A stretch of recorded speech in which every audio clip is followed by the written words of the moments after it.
thing here. 100% infill. Huge thing here. This is also on island. I mean, can you even see it 3D printed? Oh no, even play around. It's very nice. So we are in the lab. 40mm tube. Whoa. Be mine. All our different materials. How do you guys like it?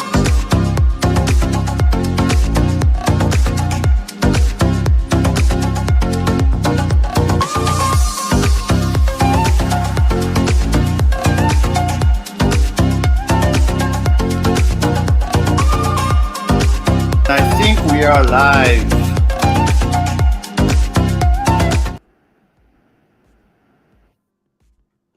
Hi everyone. How's everyone doing today? Do I have, oh, is that my team? Okay, let me off this, Did you hear the ding ding ding? Oh no, it's not my team. Ding ding. So how's everyone? Electric Sheep 83, how are you? Thank you for joining. LM is messing around on YouTube again. Oh, he's on YouTube again? He's streaming more on YouTube than Twitch now? Interesting. Hey, Edge of 3D, how are you? Non-fan, thank you for joining. Colin Curtin. I'm supposed to have a background music? But for some reason, I don't hear anything. Let me check. Can you hear? Let me know if you can hear something, if it's too loud or not loud enough. There's supposed to be a small background music. Thank you for being awesome, Nightcore. Who else do we have here? Let me scroll back a bit. Kenneth Tseng, Builders Mark, NSTO, Lady Burrito. Thank you everyone for joining today. Don't forget to be awesome. And today we're gonna talk no music. Really? Maybe it's not loud enough. Let me put it louder then. Let me put it at 30. Okay, I put the music at 30 out of 100. If it's too loud, just let me know. Well, it looks too loud for me. So let me put it at 25. Let me put it at 25. Let me know if it's too loud for you or what. Alex 2D Lab, thank you for being awesome. Same Punzer Captain, thank you for being awesome. I'm doing well, though I'm sending the tail of a xenomorph, admiring the droid I'm building and watching my Dark Soul figures that I'm printing with my first pool of Predator. Oh, nice! But I have no idea what is a xenomorph. Let me check that. Let me develop my culture a little bit. What's a xenomorph? What is this? Oh, from Alien? Oh, I didn't know it was called a xenomorph. I thought it was just called Alien. Alien vs Predator, right? I thought it was just called Alien. I didn't know it has a nickname. Alien from Alien. Okay, got it. Okay, so today, another episode of Printbusters. Today, I would like to talk a little bit about the new video from CNC Kitchen, the difference in printability, mechanical properties between different colors, and back to warping, which I'm very happy to be back to warping because I've seen finally someone talking about warping outside of thermal shrinkage, which makes me very happy because you know what is my theory around warping, right? Very different from basically any other people on the planet. But I've run a survey, and at least out of the people that has bought it, I was very happy to see that. Look at this, we have 31.1% that we have been able to make them rethink a little bit about elastic shrinkage, which I think was amazing. Because I'm not saying elastic shrinkage is the answer. What I'm saying is that why everybody is about thermal shrinkage while it seems that elastic shrinkage makes more sense when it comes to 3D printing. But anyway, we will get to that. I don't know if you are already familiar with that debate, or I'm not sometimes I'm just thinking I'm debating with myself because everybody already agreed on thermal shrinkage, but I'm the only one putting that back on the table. So 3D experiment, how are you? Do I have to say I'm awesome or I am awesome? It's written below what you need to say. Okay, so CNC kitchen. So yes.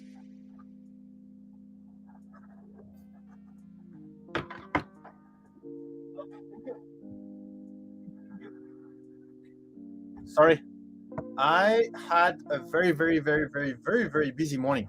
I woke up, I have one meeting, and then one call, and then another meeting, and then I didn't have time to take my hot chocolate. Yeah, I don't drink coffee. And it's the morning for me here. I have never drunk coffee in my life. I'm more of a hot chocolate guy. I mean, every children start with hot chocolate, right? And for some reason in their life, they switch to coffee at some point. But seems like I missed that. I missed that switch. So I'm just on the hot chocolate. By the way, if you want to know where I come from here. Beautiful island. I don't know if you know, this is called Wallis. Yeah, Wallis. You can check out on Google. So if you don't mind, I will be drinking my hot chocolate during the live stream. Printed Vision, how are you? Nathan man. I was confused because it used to say I'm awesome, but I've stopped coming to the stream for a while. Oh, Colin Curtin. Oh, that's true. You're right. It used to be I'm awesome. You're right. But that was a long time ago. And we changed to I am awesome because of the apostrophe. Depending on the country you are, the keyboard has a different apostrophe. So that's the reason. But yeah, welcome back. Welcome back. It's been a long time. I think I changed that like beginning of last year, I think. Try Mexican hot chocolate, Nick. It's amazing. Okay. How do you know there is different type of hot chocolate? No, NSTO, not this time. So, yeah, I don't know if some of you are still in the team hot chocolate or you all went to the team coffee. But yes, I like I said, I missed the changes from hot chocolate to coffee, which I'm very happy with. I mean, the hot chocolate is pretty good. So what I'm talking about is this video. Have you guys watched this video? So this part is my favorite part, but we'll get to this one. And it's sure both. Okay, so there is still some people out there drinking nice hot chocolate, right? Not only coffee. So this video is talking about the differences between the different colors. Yes, electric chip. Very interesting video. So why he made that video? He made that video because there is all of this thing about whether different color from the same formula have different properties or not. And in theory, yes, it should have different properties because the formula itself at the end of the day is different. Even though the formula of the raw materials, the natural materials, is specific and is the same for all of them, after you add the master batch, then it becomes a different formula, right?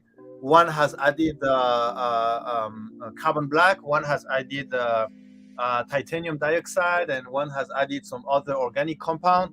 So at the end, each of the master batch will slightly modify the content. And usually master batch goes from color master batch go from 0% to, let's say, maybe 5% or something like this, like usually. If it goes above, then it means you have already diluted your master batch. But I think above that, like 7%, 8%, I think it really start to affect the printing quality. Zombie, maybe I think we are going to get into warping at the end of this video. Let me know if you want to join. By the way, Zombie. Then I will have time to drink my my hot chocolate. Hot chocolate the weekend, coffee during the week. Okay.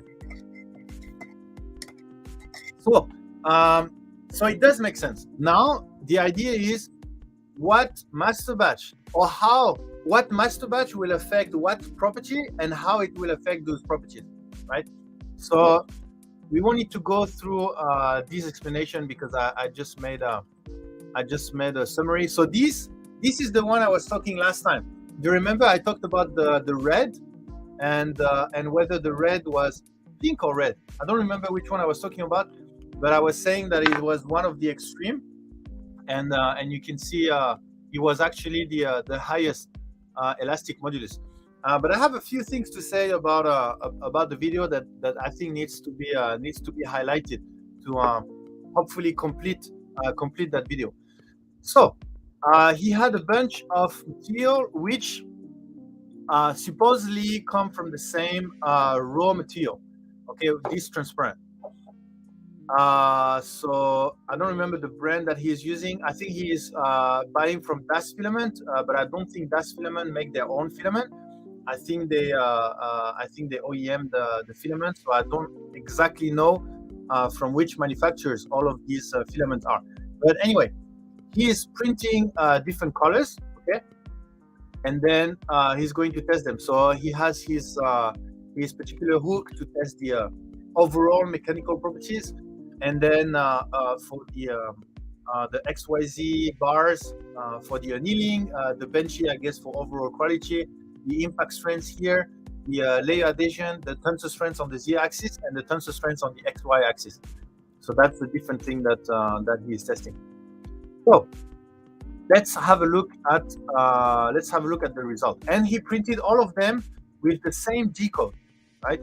So you could have similar properties if maybe each of the color you tweak the G code, but the idea here was with the same G code, see how they will differ with each other, right? So I think that's Squarespace, blah, blah, blah, the tensor strengths. Okay, here's the result of the tensor strength, okay? Hey, Westery, how are you? Define master batch. Define master batch. Master batch is a resin condensed with colorants that you mix with your raw material. So instead of so basically this could be a color master batch. Okay, so I have I don't know if you can see, but this, okay, this is a color master batch of teal, for example, but it's very condensed. Okay, so it's there is a very, very high percentage of color additive mixed with a little bit of PLA or ABS, mixed a little bit with a certain polymer. Okay, and then for example, if we have a PLA formula, we are going to use a color master batch of PLA, even if it's not exactly the same formula, but we are going to use a color master batch, which means we are going to use color powder that has already been mixed with resin, but at a very, very high concentration, and then you mix that with your raw materials. Hopefully that makes sense. We could use the color additive directly in our raw materials, but that would have I think the compounding would be harder. Like the mixing, I think would be harder. At least the color master batch has already been mixed within the polymer, and then it's easier to mix that and to dilute into the final product instead of creating directly the final compound. Does that make sense? Let me know if you need additional information on that.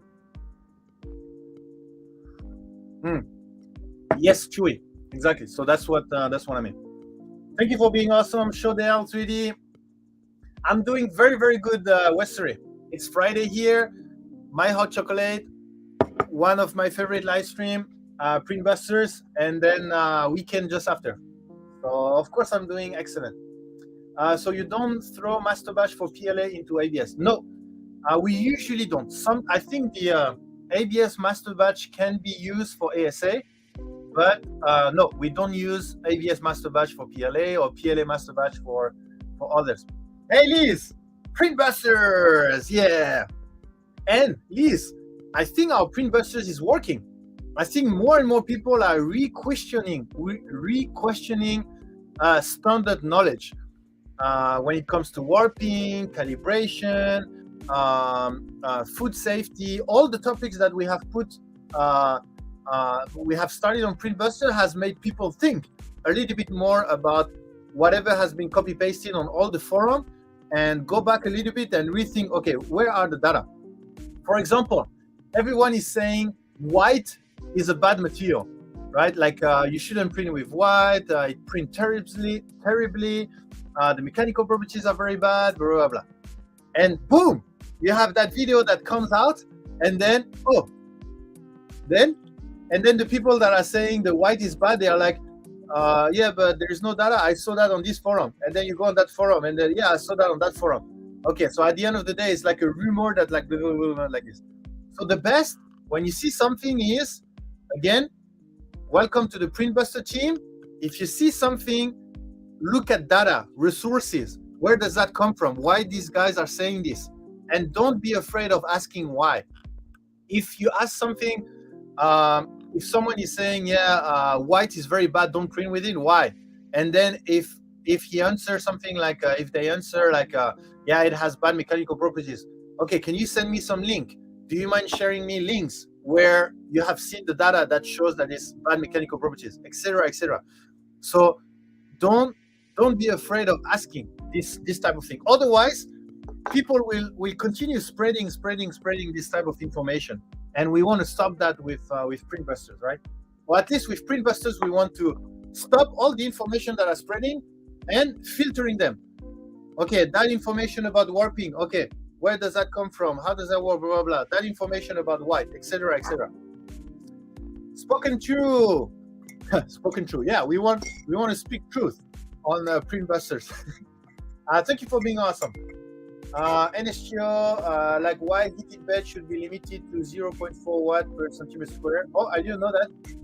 I don't know that, NSTO. Builder's Mark, not had that problem with white, works great for me. Yeah, it's just something that has been spreading on social media, but nobody knows where that come from, right? So it is spread, and people repeat that white is not a good material.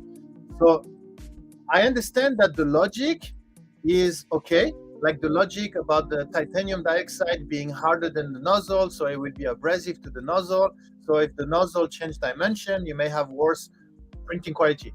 I understand the logic, and this is what we like to do at Printbusters, is to explain something logically with a scientific explanation. So it has the explanation, but don't spread the information as it's a truth. It's just one hypothesis, one scientific explanation, which could explain why white is not a good material to print with. But the next step, which I usually do that with Zombie, is, well, we have to prove that now. You know, we have to have some kind of experiment, right? If you remember well, I always do the theory, and usually Zombie is going to come up with some test, and then he's going to share the test, and then we go back to the theory again, and then we try to prove that, blah, blah, blah. Okay, that's usually how it works. But don't stop at the theory, right? Nick needs a shirt that says blah, blah, blah, blah. Oh, Zombie. Oh, yeah, I'm still interested in that one. NSTO, that's a myth, mostly in the Voron group, but now other DIY printer also reference it. Yeah. Okay, so I didn't know for that one. If you want, we can open a Printbusters on this NSTO. I'm just not familiar with that topic, but we can open a Printbusters on that. And actually, I heard that the white thing is also reference to the Voron group. So the Voron group has reference itself, and other will reference them. So I think I saw Nero saying, answering this video, and then he said something about ABS white. So this is PLA white. So he says something about ABS white. I don't know if he has data on the ABS white, but it's true that maybe depending on the matrix polymer, like the main polymer, maybe the colorant, maybe the master batch will affect it differently. So we would have to check whether the ABS white is indeed not a very good material, as apparently the Voron community is spreading, okay, and self-referencing. So we'll have to check that. I just tell people, okay, great, if it works for you. However, with stronger engineering materials, ASA or PC, that are capable of printing as easily, why not use superior filament? Yeah. I recently heard that is actually a myth, but also no evidence for me. Yeah, matte black is the best. How is it the weakest? So, if we talk about this one, sorry, let me just hide this. Okay, so we have the tungsten. I don't know why the clear blue and white is in. Oh, okay, so here's the tensile XY result. Okay, you can have a look at this one while I'm sipping a little bit of hot chocolate.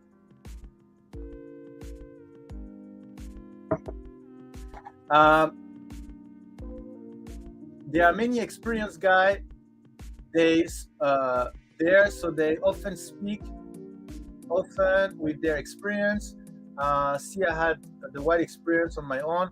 Yeah, I mean, you can share the experience you had, right? But you have to be careful with the formulation. Why I'm saying this is because information spread very, very quickly. If you said, I had a bad result with my white filament, I changed to blue and I had good result, it's going to be transformed in 1 month on the forum on Facebook into, yeah, it has been proven that the white filament is not good, so you better use a different one. You see how it goes? Like on one side, you have one guy that say, I had an issue with my white, I had to change the color. Two, yeah, it has been proven that the white is not good, so you better change the material. I mean, if it was really the case, why the white would be by far our second best seller, right? If it was that bad.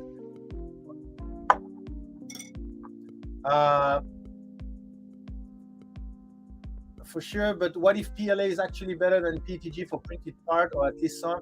Yeah, the same for when it comes to what material to use for 3D printers. You know, apparently you cannot use PLA for some printers, or PETG apparently it's a bad one, or something. But experience is good, but I wish to see a bit more theory into that, or a bit more data that we can see. You know, experiment is experiment. Yeah, self-experiment. No, experience. Sorry, experience is great, but experience should be part of the process, right? Should be part of the process, not the end of the process. Okay, I had experience with that, then it's done. Okay, so it's just part of the process. Nero said it was early. Said it was earlier and white, and that it's gotten better. Oh, you mean the white is now better? Okay. Pikinify, how are you? Agreed. I just think it will come to personal preference anyway. So just lurk when it comes. to the debate. I'm doing good. Thank you for asking. So the clear blue seems to be the highest tensile, the tensile strength, and the matte black is the lowest, and then grass green here, yellow, etc. And we are within, let's say, 60 to 68. So very, very similar, right? Very, very similar. Please notice that this is 55 and this is 70, right? We are not going from 0 to 70, right? So we are more or less within the same. So now, I would say, let me try to explain a little bit. The clear blue, I would say the clear blue is the highest because maybe it has the least amount. I don't know, but maybe, let me think. Yeah, maybe it doesn't make sense because the natural, you see, the natural is supposed to be the one, the natural is supposed to be the reference. Yeah, that's why I wish when people do this type of test, they come to me so that I can provide the materials so that I know how the material was produced and I know exactly all the background. So I can for sure give a theory. But right now, he didn't use our material, so I'm not sure if that natural is a real natural or not, because I can see the matte black. I can tell you I'm 80%, 85%, 90% sure that the matte black is a different formula. They say it's the same formula, but I doubt it's the same formula. I think the master batch doesn't only contain colorant. I think it contains something else to make the matte effect. I mean, we also make a matte filament, and it's a different formula. They might have found a way to somehow find a color that by itself is matte or something like this. So I'm not sure. I doubt the matte black is the same PLA formula than the other, or the master batch contain other additive. So that's the thing. So anyway, if we assume natural is really natural, because there's another thing. The natural, is the natural the clear one? I think it should be the clear. So yeah, that should be fine. So if we consider the natural as the reference, then if you add white master batch or if you add blue master batch, then somehow it makes it stronger. If you add other, it somehow makes it slightly weaker. If you add yellow or black or something, it makes it weaker. And it's funny because, I mean, the black is supposed to be carbon black, and it makes it weaker. So it's very interesting information. The titanium dioxide, I do understand that it makes it stiffer, like tensor strength, theoretically, maybe also higher modulus. We can check after. But that's interesting information. But again, a little bit frustrating that this is not our materials, just by the fact that I would have known much more about the formula behind, and at least I would know what master batch has been used, and I would be able to explain a little bit more on this one. So if you are aware of any person that wants to do this type of test and is going to share the test, record like a article or a video like this, or is going to share, then please introduce them to Ponymaker. I will be very happy to help depending on the test, so that we have more information from the material to how the test was done.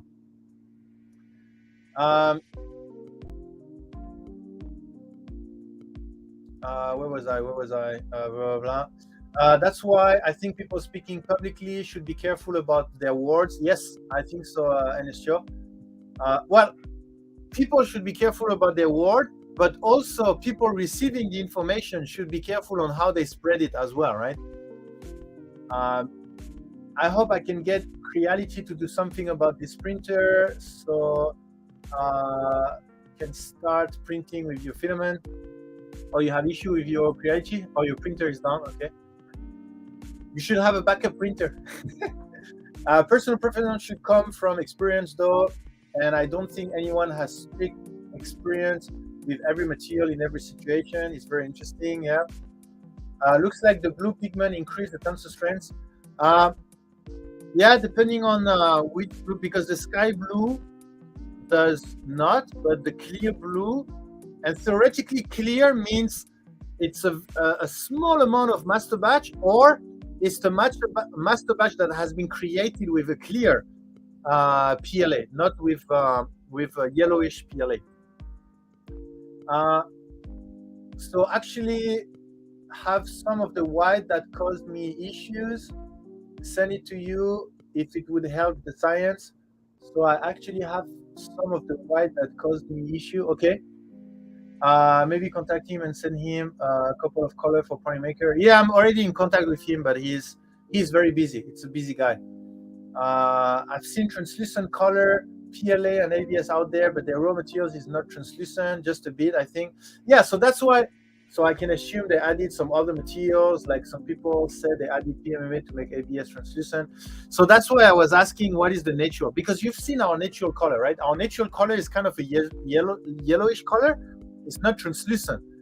It's not clear. But if we want to do a clear, we are actually going to buy a specifically clear PLA, because I think it's more expensive, and then we are going to use that one. So the formula is different. So that's why I'm asking, because maybe this clear blue doesn't actually have the same raw material than the natural and the rest. So the clear blue, the natural, and the matte black may not have the same raw material. So that's why I'm saying it would have been great that he used material that I know. Doesn't almost everyone use NatureWork resin?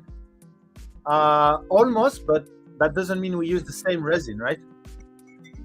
I mean, a lot of people think that we just buy the resin and then we just extrude, but that's not true. I mean, most of the filament manufacturer, yes, but we compound our own formula, right? We don't use the different formula from NatureWorks. We compound our own formula. I watched this video at work today. Yeah, Cerrone, it's a great video. It's a great video on the difference between PLA colors. The generalization is the first failure. Assuming base material are all formatted the same, which are not. The pigment itself has different molecular structure and density that will affect performance of best polymer. Yeah, that's Tinoco, exactly. Now the question is, to what extent? Okay, to what extent a few percentage of a slightly different component will affect the mechanical property? Okay, because here it doesn't affect much. I mean, if we assume that matte black and clear blue doesn't have the same raw material, we end up with something. We end up with something that are more or less within 10%. Okay, so within 10% is not big, depending on what scales you're on, right? So let's go to the next one. Okay, and then there is some master batch that are making the materials more ductile than others. So for example, but again, here he is talking about the matte black, but I think the matte black doesn't have it's a different formula, so I wouldn't compare it with the red. I wouldn't compare it. So I wish you would have compared with another one, because I mean, if you take our matte, coincidentally, it also have a very ductile behavior, right? Because of what you need to add for the matte. So that's why I think they are different. And that's why when creators work with filament manufacturers, I think it's great, because Stefan has asked information from Das Filament. But the problem is, I think Das Filament are not making their own materials, or maybe I'm wrong. But I think they had to ask their manufacturers, and I think that additional step, maybe the questions and maybe the information didn't spread through properly, and then he ended up with the wrong information for his testing. Maybe it's a hypothesis. Okay, so here he compared the ductility. So now he compared the ductility of the different one. So I wish he would have put a scale, but I guess this is 0. Let me check. If there is no scale, I assume this is 0 and this is not. So I guess it's the distance here. So this distance is supposed to be the strain. So how much is deformed? So it's in millimeter, right? So this graph is supposed to be millimeter here, and I assume it's from 0 millimeter to a certain millimeter. So because if it's actually it's an important information, because otherwise we wouldn't know. I guess it's 0. Maybe he said in the video and I forgot, but let's say 0. Then there is a huge difference, right, between the ductility of the different one, and you can see even the yellow is much more ductile than the matte black. So the refinement, lazomine resto, make a clear. I don't know what's the second name, Dustinoco. Sky blue and then black, then the white is not that ductile, clear blue, grass green, natural silver, and fire red. Okay, that's very interesting. That surprises me, actually. It surprises me to have such a difference in ductility between the materials. So let me hear if he's talking about. Yeah.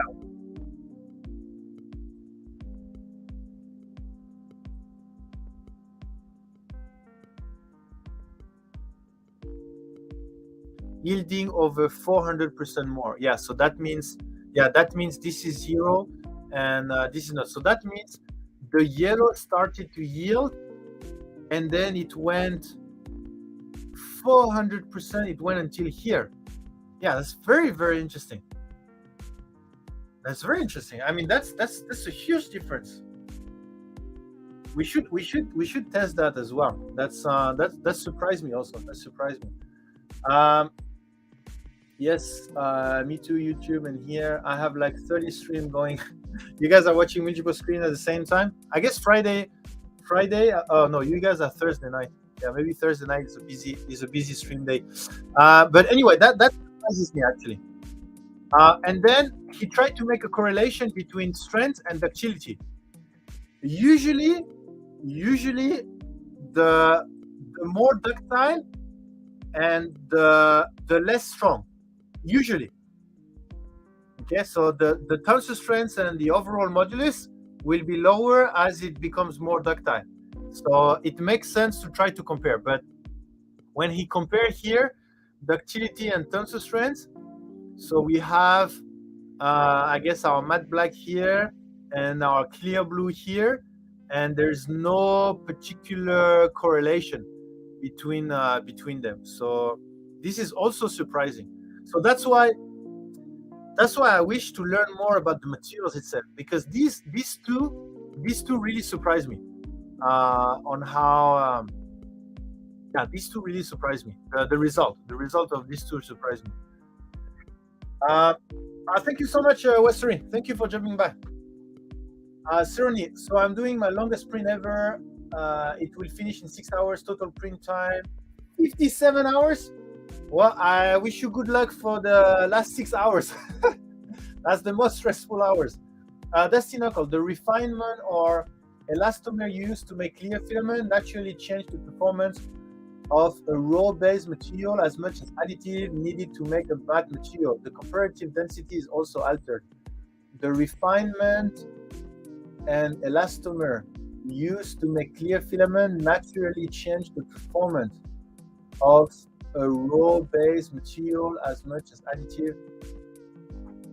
Yes, I mean if you're buying translucent PLA and the natural, let's say natural PLA, which is this color, this kind of yellowish color, then yeah, they will have different properties because yes, they have been produced differently.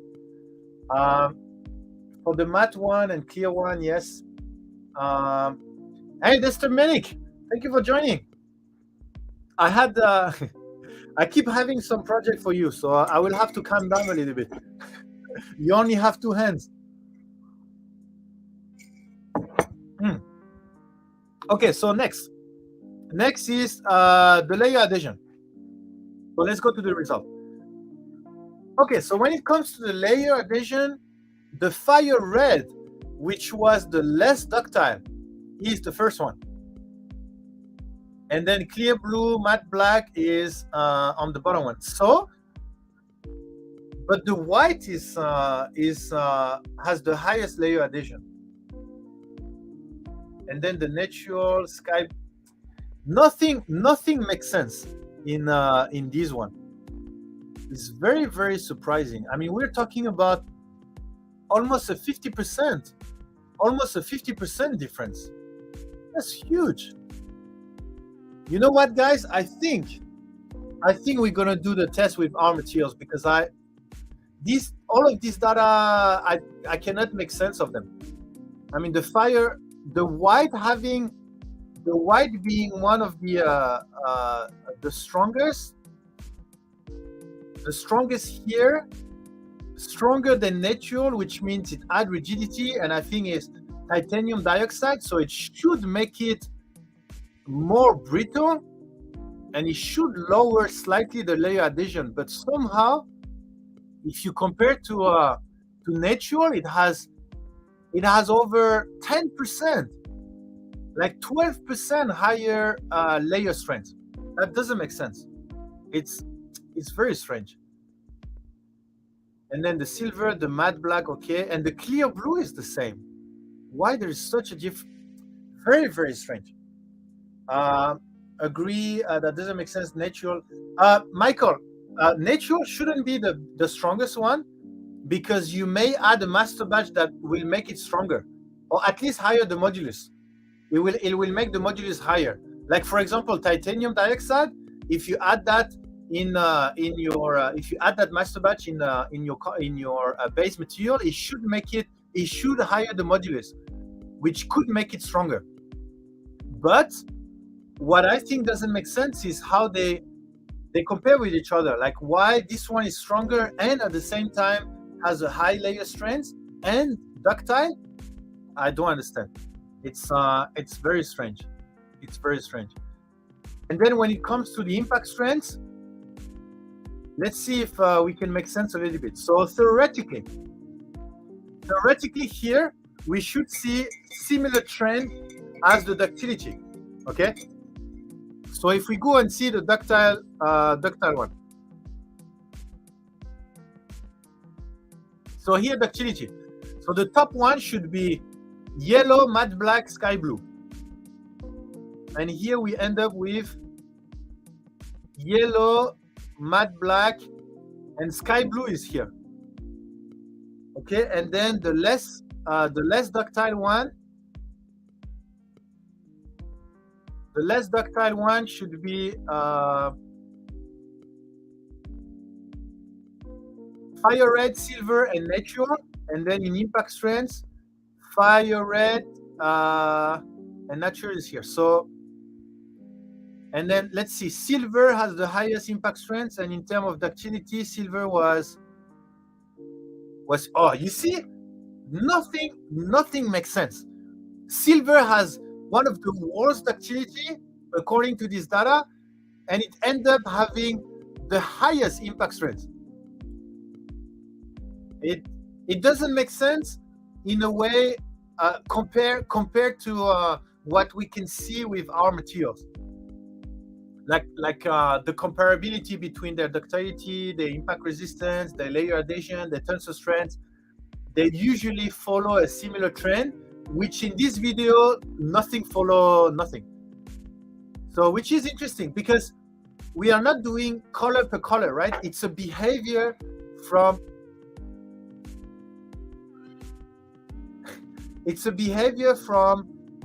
formula to formula. But maybe when it comes to color, it affects differently. So it's very interesting. Like if you make a ductile formula, it will usually have a high impact resistance, a low modulus. If you make a very strong formula, it will usually have a high modulus and less ductility. But that's for formulas. But when it comes to the master batch, it seems that this color, this specific color powder, is affecting them differently. So that's interesting. I mean, how in that case, I could use white, and I just use a bunch of white without affecting my layer adhesion, without affecting anything, and I'm increasing my my tensile strength. Rather than in our experience, if you add too much white, then the layer adhesion is completely gone. So you see, or maybe there is a sweet point or something. It's very interesting. NSGO, that's bad. I guess silk also, but that's not including in this video. Yeah, silk is also a different formula. But yeah, very strange. So let's see if we have some other data. Okay, now it comes to okay. So now the hook test. So the hook test should be similar to the strength, or at least have I guess similar. So if we go to tensile strength, we had clear blue, white, natural. Clear blue, white, natural. Clear blue is here, white is here, natural is here. Okay, That's not too bad because they are more or less in the same. And then matte black, yellow, and silver. And let's go check the tungsten strands. Matte black, yellow, and silver. Okay, so and grass green should also be towards the bottom of the chart. Where is grass green? Grass green. Yeah, I mean, okay, for this one, it's okay. More or less makes sense at least. Hey, numeric. Yeah, we're checking Stefan video. Especially what I like is the end of the video. Hook strands and tungsten. Oh, okay. So he did the correlation already. Okay, so it does make a little bit more sense for this one. I don't know what he's saying.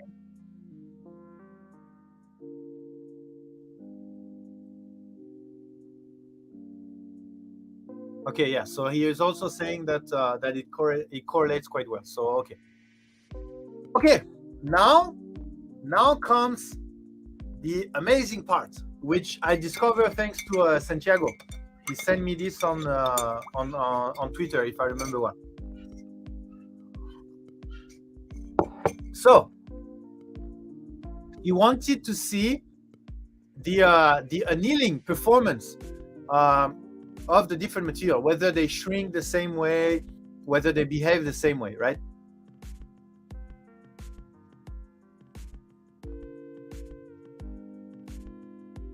So we end up with, let me go.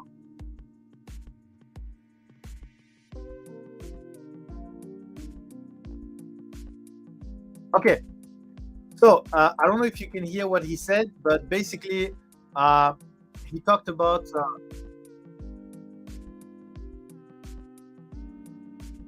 okay, so he was thinking about something about density change, etc.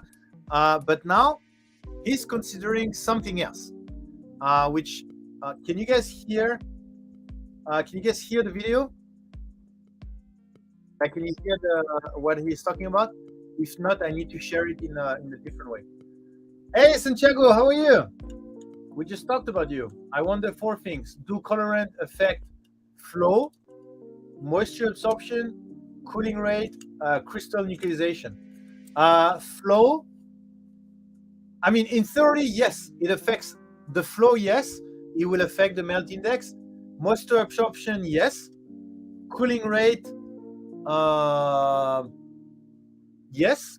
And crystal nuclearization, definitely. So yeah, I mean, the answer is yes, but the question is more to what extent, right? And that's what I don't know. No audio. Okay, so I know what to do. So this is a little bit annoying, but I have to share like the Windows itself. I think I have to put it here, and I need to do something like this. I wish they changed that, but okay. And now I need to bring back the video here, and now you should be able to hear what he's saying. If you want external temperature range the whole time, and what temperature? What is that? Oh, the annealing. What is your annealing profile? We don't anneal our PLA, so I don't know. If you're talking about other materials, then there on the website there is the annealing suggestion. If you want external results for your filaments, I can ask the guy in the lab where I study to make those tests with professional equipment. We can chat sometime later about it. If you want external result for your filament. Oh, you mean do the TDS per color?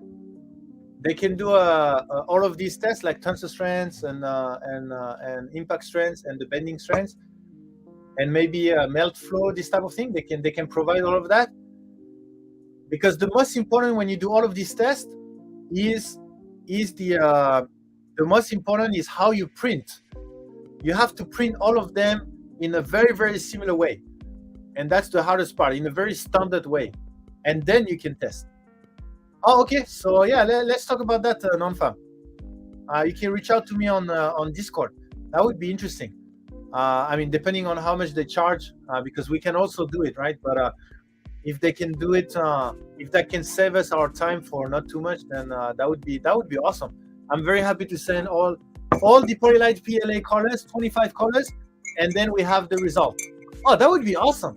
Yeah, if they can do that, melt flow, tensor, impact, bending. What else we could do? Melt flow, impact, bending. Yeah, something like this. That would be awesome. Moisture absorption, and for all the different color. Oh, how cool would that be?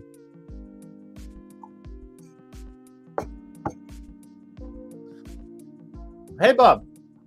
So, you guys ready? Let me off the video, the sound, and then let's see what he has to say about his theory on warping, or at least where does that shrinkage come from? Dramatically, yet that there seem to be differences. In the past, I thought that warping from annealing comes due to a density change during crystallization, but I'm quite sure now that this was total bullshit. I now think that the deformation is a result of the trapped stresses from printing. The molten material gets squished in C when it gets laid down and stretched within the printing plane because it gets bonded onto the previous layer. These internal stresses are released when you heat up the part so that they contract in X and Y, but expand in Z, which is exactly what we see on our test samples. But the differences in results were way bigger than I thought. Silver, white, and clear blue only deformed by 4 to 7%. All other colors deformed by 10% or more. Michael V, is it possible that he annealed too hot? Well, there's no too hot, right? Like I don't think yeah, I don't think that would be any difference. Like what do you mean by too hot? Because yeah, what do you mean by too hot? The natural sample was the worst, warping by 19%. Okay, so that's the result. Okay, so let me reshare it. So you heard the explanation, right? Let me share it in the proper way now. Okay, so he was talking about the change of density. Like what makes it shrink is the change of density, right? And then he thinks that finally it's not true, and it might be due to the fact that the filament is stretched during the printing, and when you heat it up, then it shrink. Okay, elastic shrinkage, right? So first, now you understand why I'm happy, right? Because there is finally a video on YouTube that is talking about elastic shrinkage. Okay, I mean there is the video that I've done with 3D Print General, right? But again, that was me.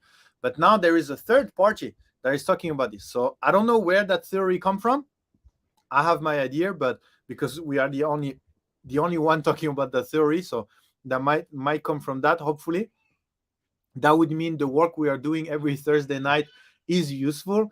But let's look at this. So my opinion on that is, first, I don't think the change in density is wrong, or not as wrong as he think it is, because crystallization will make the part shrink, right? Crystallization will induce a change in density, right? I mean, you can think about all the polymers that are a bit, like a chaotic way, taking a lot of space, right? And then you crystallize everyone, and then everyone will now be very ordered, and they will take less space, okay? So it does shrink, okay? It does shrink. So it's not totally BS, like he say. It's it is correct, but not only. Okay, it is correct, but not only. So it does shrink. What he's seeing here, I don't think crystallization will induce such a big shrinkage rate. Okay, crystallization will shrink your part by a few percent maximum.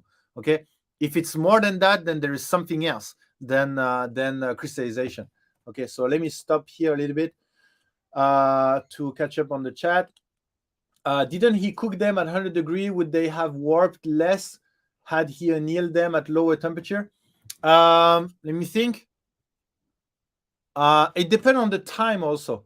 If he would have done in a similar time frame and at lower temperature, then yes, I think it would have warped less. Yeah, it would have warped less. Multi-stream watching, blah, blah, blah. And it's true. But in XY direction, do they shrink or do they expand? In the XY direction, they should shrink. They should shrink. I don't know.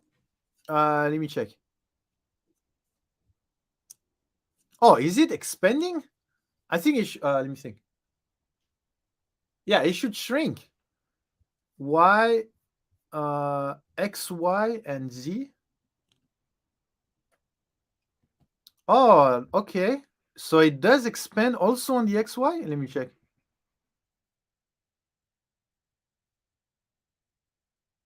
No, it's I mean it's shrinking. I mean you can see the XY. You can definitely the XY is shrinking. And Y on the chart is and the Z is expanding, right? Okay, so maybe it's an absolute number. So be careful. The blue one is supposed to be negative. So I mean it changed 10%, but it shrink 10%. Okay. And the Z1 is positive. So it increased 15%. Yeah. Yeah, maybe that's something to keep in mind when reading the chart, right? The XY is shrinking. The Z is expanding. Okay, and they are shrinking and expanding at a similar rate. Trapped stress that is released in the annealing. If released too fast, the stress will distort the object. I have developed quite a few borosilicate annealing profile based on the thickness. I will contact them tomorrow, and next week I will let you know if they have the time to do it. I have no idea how busy they are. Oh, that would be awesome, non-fam. Thank you so much. That would be very useful. Do different colors have different amount of thermoplastic elastomer amount? Do different colors have different amount of thermoplastic elastomer amount? I don't know. What do you mean? You mean we mix TPE with the PLA? Different color have different amount? Sorry, I don't understand, Bob. It relates to most material and see a lot of relationship with annealing printed materials as well. Okay, so Stefan only took the absolute value. I think so, NSGO. I think it's the absolute value. The biggest thing that helped was the dwell time at the temperature below the glass solution temperature before entering the range. Scott, the biggest thing that helped was the dwell time at the temperature below the glass temperature before entering the range. Yeah, maybe reading all the message one by one is not a good idea to understand the whole picture. But hey, Father Feng, how are you? Good evening. Have you started receiving any materials yet? You should start receiving like once a day at least. Thank you for being awesome, Collie, Father Feng. So what we can see here is there is some huge differences in shrinkage and expansion when it comes to the different materials, right? So what I would have done is maybe check the shrinkage rate of oh no, maybe let me think. Yeah, maybe like for each of them, you know what I would have done? For each of them, like the x-axis, I would have compared the x and also the z, just to make sure that the z expansion is the same as this z expansion. So this z expansion is like this one multiplied by 3 or 4, right? And then I would also take the x and y of this one. And then this x and y should theoretically be similar to this one, right? But anyway, so what we can see here, okay, so what I'm saying is on the xy, let's focus on the xy. On the xy, it shrink because there is crystallization and the crystals will take less space. But this should shrink a few percent. It shouldn't shrink like 5% and definitely not up to 15%. So there is something else going on. Now the question is, what else is going on? What's going on is when you are printing, and now we are going back to the warping. Do I have anything stretchy in this office, or let me think? Do I have anything stretchy? Is this stretchy enough? Okay, I found my polymer. So what is happening? At least so this is my polymer. Okay, that's a perfect polymer. That's a polymer. Okay, when need some TPE. Okay, that's my TPE. Oh, do I have? No, I don't have. I don't have TPE. So this is my polymer. When you're printing, the polymer is going to stretch. Okay, the polymer is going to stretch. Now the question is why? Everything is stretchy. Yeah, if you have enough strength. So why? Let me ask you this question. Why do we say, because this is important, because some people stop there, but I don't like to stop midway. Why? He's saying here, when you print, the polymer stretch. Why? Why do you think it's so?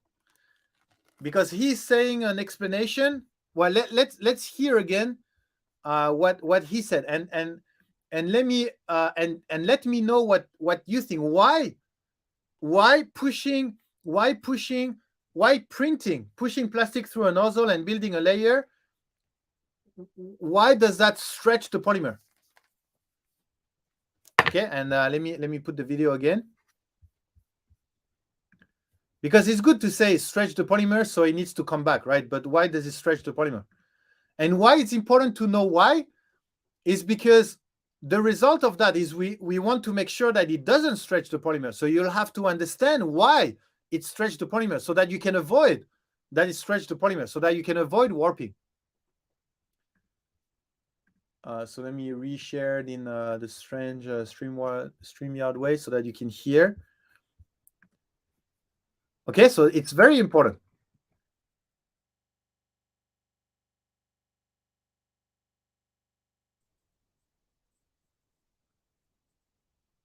Bullshit. I now think that the deformation is a result of the trapped stresses from printing. The molten material gets squished in C when it gets laid down and stretched within the printing plane because it gets bonded onto the previous layer. So you see, do you agree with that explanation?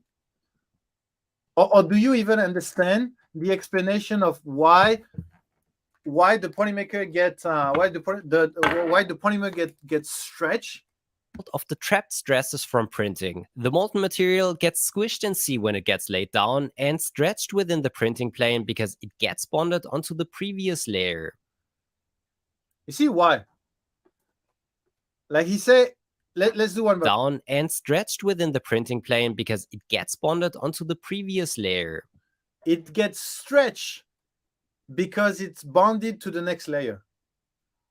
For me, at least I don't understand. I don't know if you guys understand, but why would that stretch to down and stretched within the printing plane because it gets bonded onto the previous layer? These trapped stresses from printing. The molten material gets squished.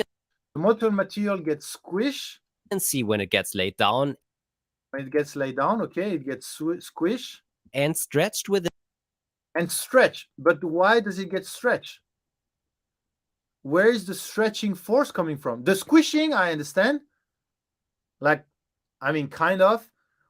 But the stretching, why? Where does this arrow come from? Who is stretching that?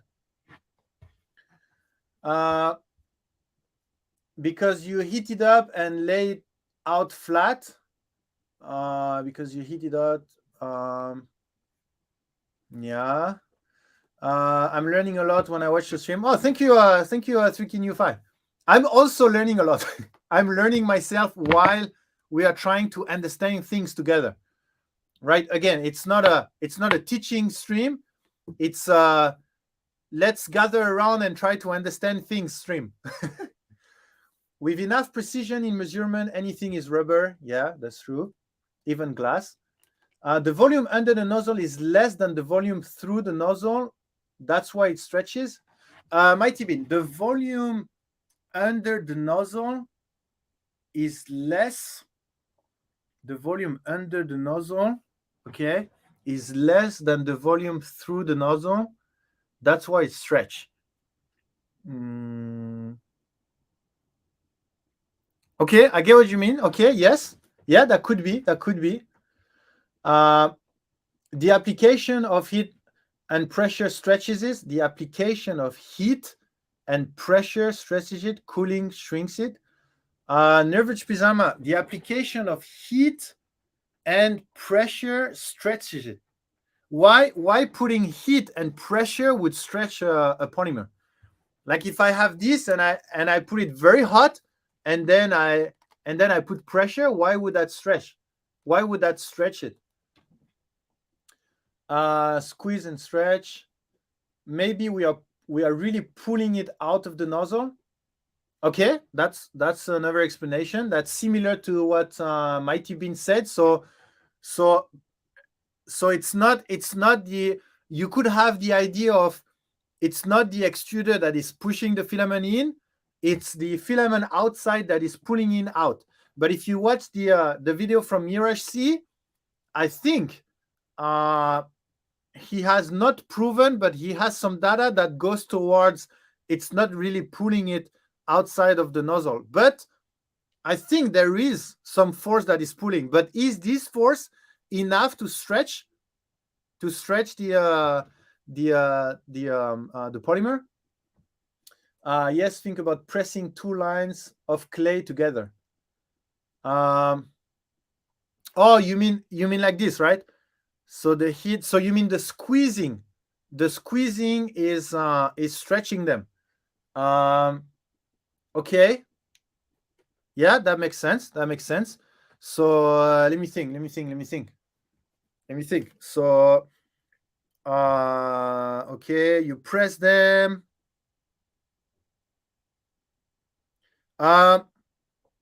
Yeah, that makes sense. I wouldn't think it comes from that because I think it's minor, but the theory is logical. The stretching is from the motion of the motor. This I don't know. So you mean the extruder gear, Gulcifer? Might have been friction from the nozzle pulling on the right. Cool, the filament is anchored on the left, so it gets stretched. Friction from the nozzle pulling on the right. Cooled filament is anchored on the left, so it gets stretches. And I think you have the reverse. So yeah, that could also be. All of these, Nervous Pajama and Mighty Bean and Bob, I think the explanation, I wouldn't say it comes from that, but at least it makes sense. The compress with the heat of the pressure and then cool and contracts. Because you're pulling in a direction opposite of the filament that's cooling, so it's pulling, it's stretch, and stretching force adds up. You're pulling in the direction opposite of the filament that's cooling, so it's pulling, it's stretch. Okay, that theoretically makes sense, but if you look at the thermal, the thermal camera, and when you look at the print, then it's it does make sense. It does make sense. I will once I finish reading all the hypotheses, I will give my hypothesis. The volume is the same. The dimensions are different. The polymer chain are forced into an orientation and cooled into place abruptly. Vaciency, the volume is the same. Yeah, the volume is the same. The dimensions are different. Yeah, I think that's what Mighty Bean meant when he said the volume is different. But yeah, the volume is the same in a way. You cannot lose volume. But yeah, the dimensions are different. The polymer chains are forced into an orientation and cooled into place abruptly. Yes. And I think Vaciency, you are the closest to my hypothesis. Heat excites the molecules, making it flexible. Yeah, this is for sure. Pressure also create heat. Yeah. That's for sure a nervous pajama. You can only do this because you are exciting the polymer. You are giving enough energy to the polymer to overcome the secondary bond between the polymers so that it can have more internal movement. So yes, definitely. And pressure also create heat. Yes. And the down pressure from the extruder, the stretch is on the two axis down and the side. Yes.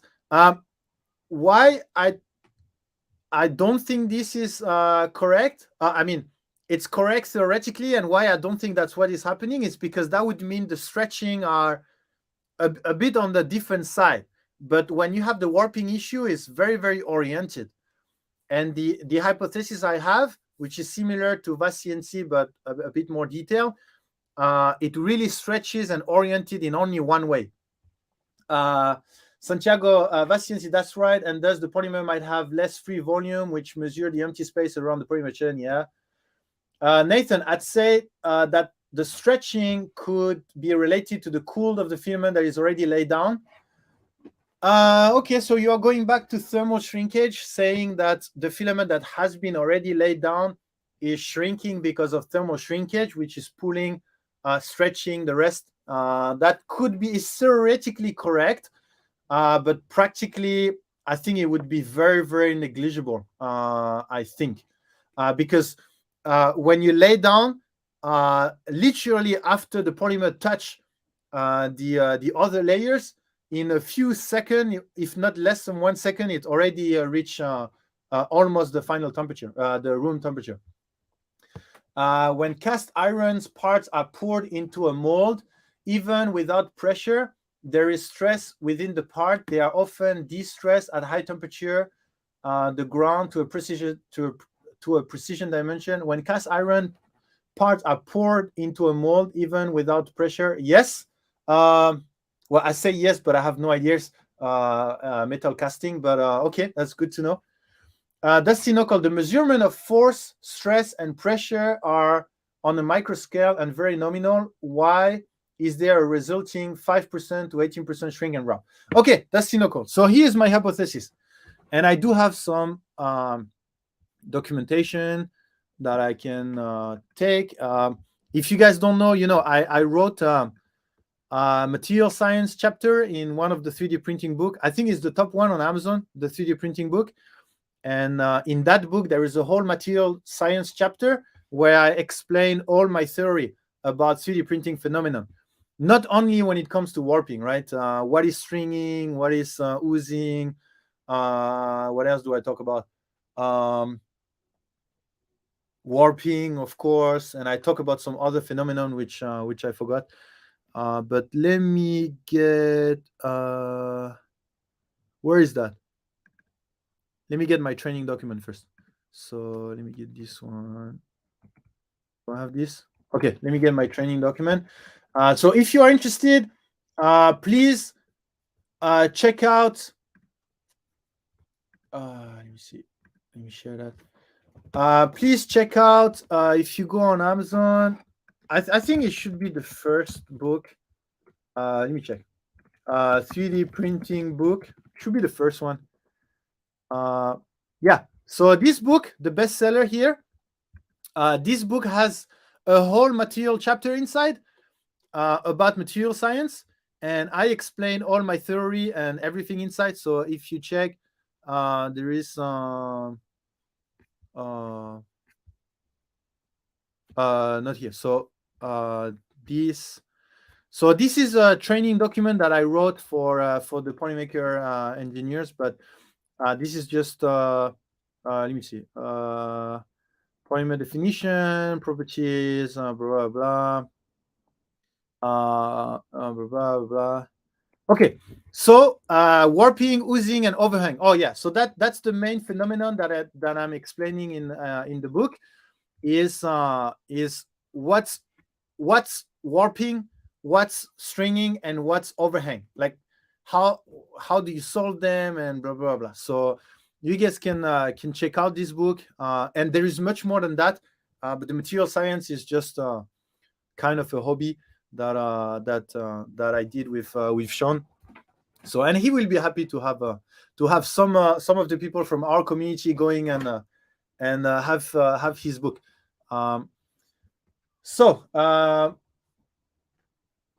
he's not just good at discount code. I hope I'm more than just a discount code provider for you guys.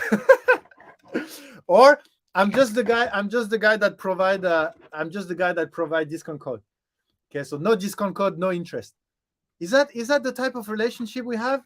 Am I just a discount code machine for you?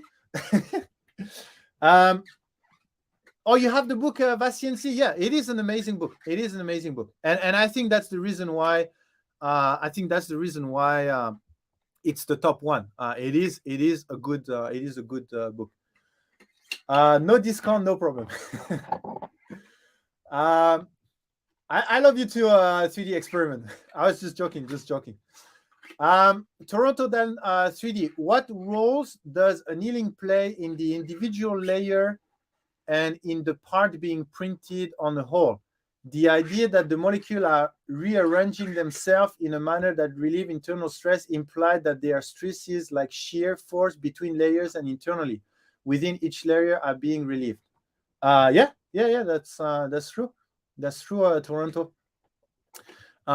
It's better reference than any forum or Google. Yeah, it is. And the AI I'm building for the Discord is actually feeding out of this book as well. So our AI is going to be pretty smart. Oprah. Who is Oprah? Is that the girl that is doing the show, right? Why are you talking about Oprah? In fact, I think I should pay more, take my money. So discount code, yeah, they will work both in CA and the US. Okay, so explanation of warping. For me, here's the reason why I think polymers are being stretched by the 3D printing process, and that's not new, right? If there is some people from the injection molding industry, you will find out that there is, if you check on Google or wherever, or injection molding, polymer orientation, and hazing issue or something like this, like polymer orientation, you will see a very similar explanation. But for some reason, we took the thermal shrinkage from the injection molding industry, and that's it, right? We didn't take all the polymer science and all the knowledge that the injection molding industry has to provide us. And part of that knowledge is polymer orientation. And polymer orientation is, for me, the root cause of warping in 3D printing. Nothing to do with thermal shrinkage. Everyone took thermal shrinkage from the injection molding industry because ABS is shrinking to come out of the mold, blah, blah, blah, blah, blah, blah. But for me, that has nothing to do. It's two different processes. So you have to go down. You have to go down to how the polymer behave in the different process. So if you go to the injection molding industry, they have a lot of theory on how polymers behave. And then you have to use that behavior and apply it to a new process, which is 3D printing. Okay? Don't take the final result, because injection molding is a polymer process behavior, a polymer behavior with the injection molding process. So only take the polymer behavior. Okay, so thermal shrinkage is a polymer behavior. Okay, that's fine. Now try to apply it to 3D printing in a proper way. Okay, not saying you have a hot layer, you have a cold layer, so if the hot layer shrink, then it warps. Because if you look in details on really how you print something, you will realize that it doesn't make sense. Okay, anyway, going back to this.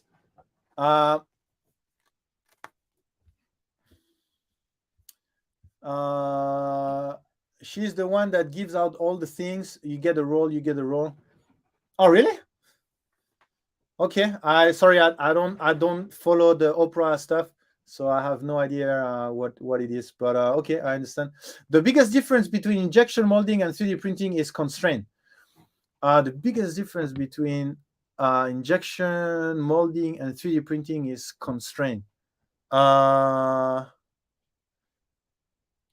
uh, yeah. Let me think, because you're taking a very very global approach. So from that perspective, the biggest difference is constraint. Yeah. I think I agree. I think I agree with that. Bob, I'm still trying to find the root cause, keeping it hot, slow it down a lot, but doesn't get rid of it. Okay, so in 3D printing, occasionally I will just read because I wrote that, so I would say it in the same word. So in 3D printing, occasionally we will encounter a part that deforms on the printer, curls, or lift up from the bed because of what is known as warping. By the way, MakerBot is calling this curling, not warping. But if you're printing with one shell, a cube, you are going to see the wall are going to warp a little bit. So they are calling this warping, and they are calling this curling, which I think makes more sense. But for some reason, the community is using warping for both. So I prefer curling and warping, but if you use that, then nobody's going to understand. So anyway, this is caused by the accumulation of stress created by the 3D printing process. Nick don't understand the reference. Yeah, I don't understand who Oprah is. That's why. But it seems to be someone that gives away a lot of things, and I do give away a lot of things, so I understand. Isn't it all just warping? Yeah, it is just all warping. But I mean, in Printbusters, we like to put different vocabulary for different things, so that it's easier to understand.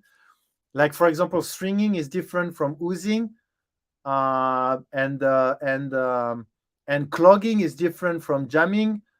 So I would like curling to be different from warping, just to make things easier, so that when we talk, then we know what's the problem. So that's why I like to have better vocabulary. Nervous pajama. Molecular orientation occurs when melted polymer is sheared and stretched. If cooled quickly, this orientation is largely retained until the extruded is reached at a temperature that allows molecular change to move their relaxed state. Quote regarding molecular. Yeah, exactly. That's that's exactly what we are going to talk about today. Nervous pajama. That's you just summarize what I'm going to talk about for the next hour. Oprah know nothing about 3D printing. Blah, blah. Yeah, so let me do that first, Chewy, and then I will Google whoever Oprah is. So I would say the next layer is the reheat they are talking about. I think usually we say curling refers to the things happening at overhang, not peeling from the print bed. Yeah, usually curling is the overhang. People refer that to overhang, but for me, that curling is also warping. It's the same. It's the same thing. Okay, so the origin of the internal stress is still under debate. Okay, so I'm still open-minded, right? I'm still open to other suggestion on where warping come from. And depending on your printer configuration, many factors may be contributing to the as-built internal stress. Okay, so we all agree that it comes from. Thank you, Santiago. Thank you again for sharing that video yesterday with us. Have a good evening.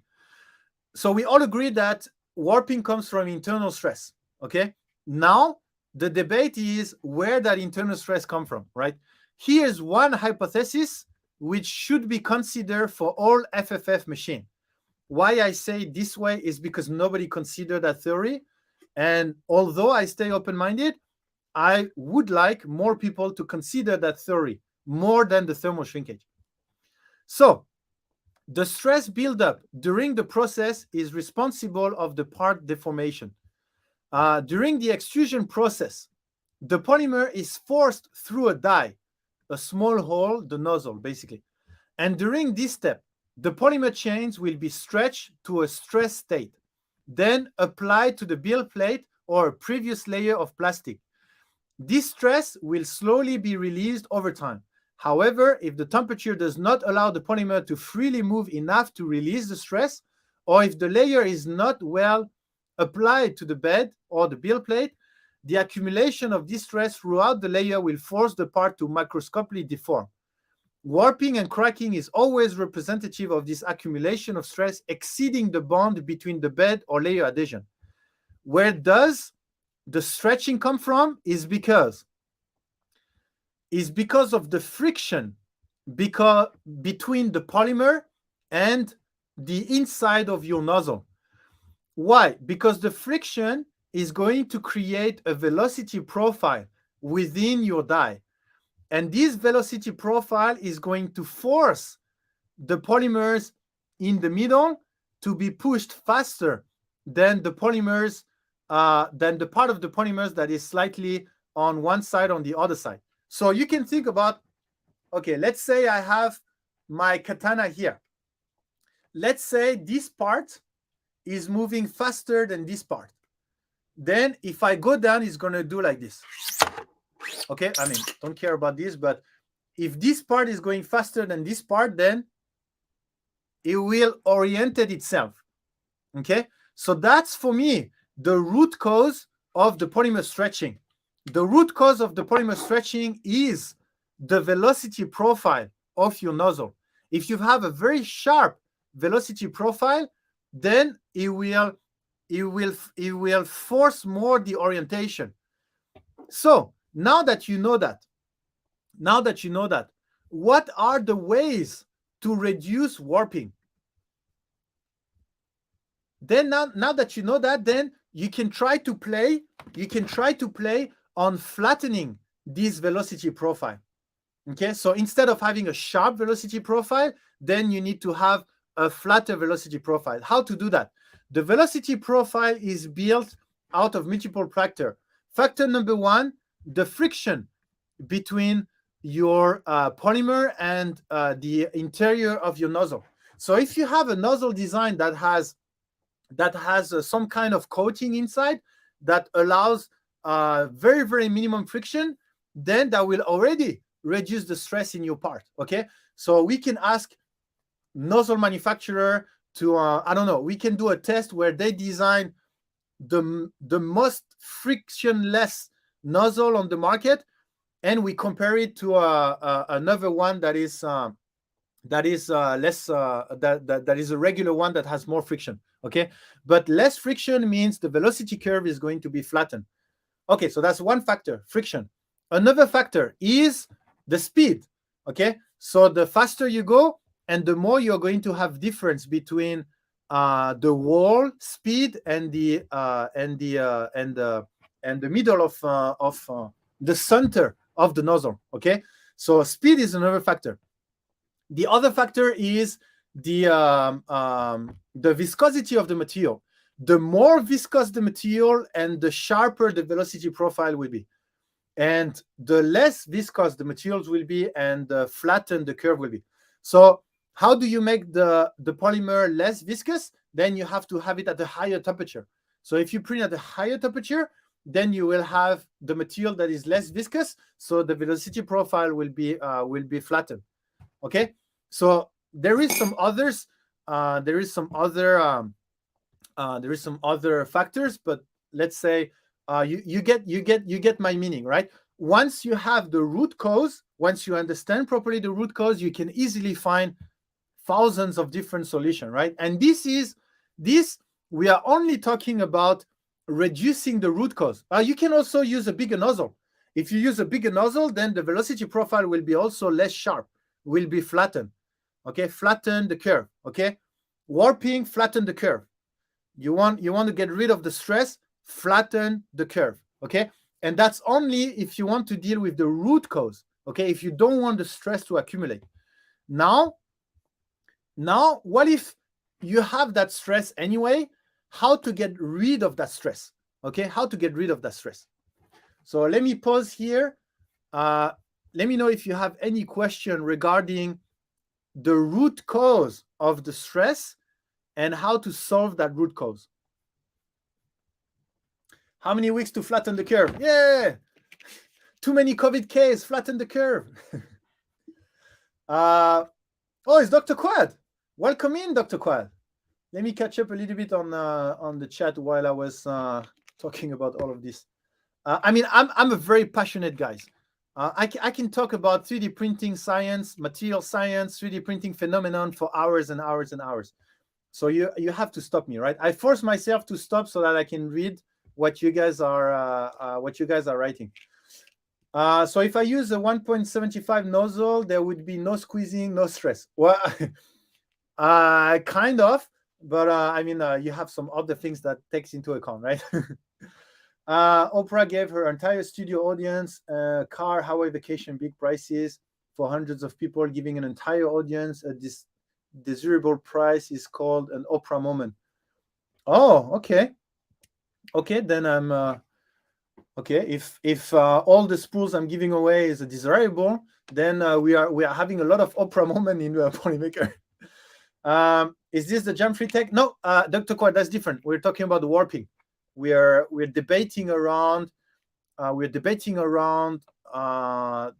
warping phenomenon. How do you scientifically explain the warping phenomenon, and why I spend so much time almost lobbying about that? Is that how you say in English? Like, or almost like, how do you say the people that are how do you say, the people that are on the street, and then they really want to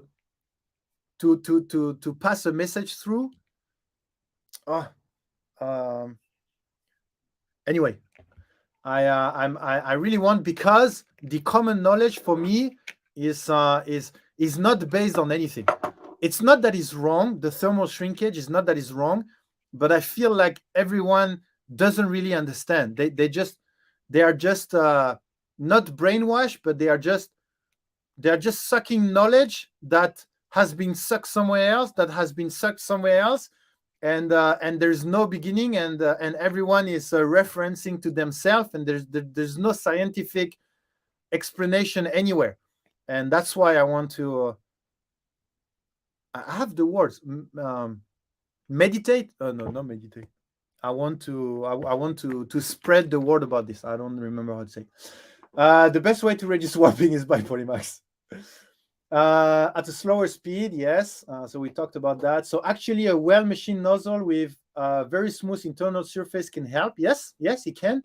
I use filament oiler with avocado oil. Okay, that's interesting. I mean, if the oil can lower the friction, then yeah, why not? But if it doesn't affect something else, right?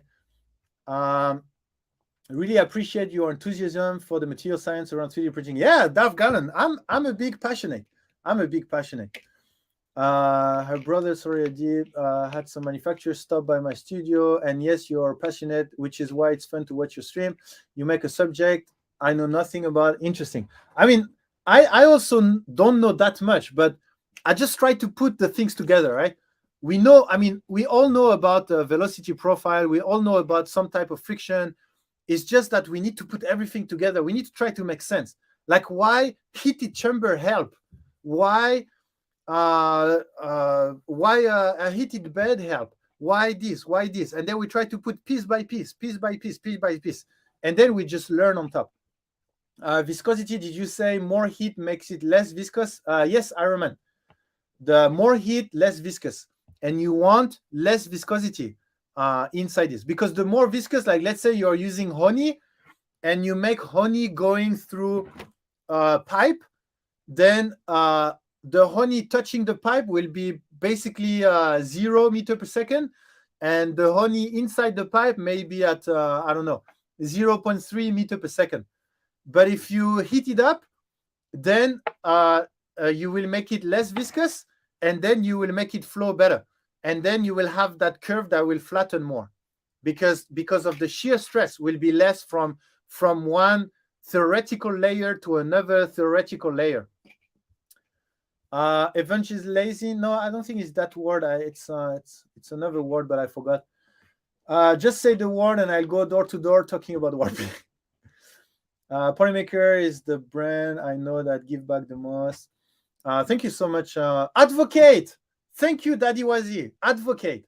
That's why I want to be, yeah, advocate. I think that's the word I was looking for. Thank you, non-fam. Nervous Pizima had a really viscous polymer with a smaller nozzle. You could have less opportunity for the polymer chain needing to align. Super hot, slow, and narrow nozzle.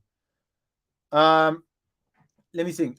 Super hot, slow, and narrow nozzle. Super hot, I agree. Slow, I agree. Narrow nozzle. Would a narrow nozzle flatten the curve and make it less? I don't know. I would go for a larger nozzle. I would think a larger nozzle would make the curve less sharp.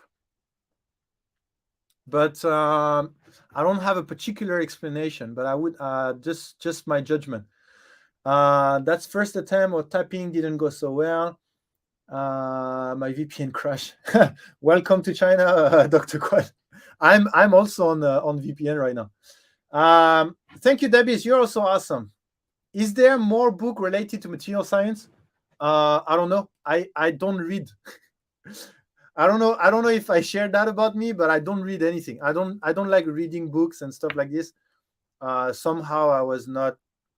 I don't know. I was not meant to read, so I don't like reading. That's why I watch so much YouTube video, and that's why I watch so much stream. I don't like reading.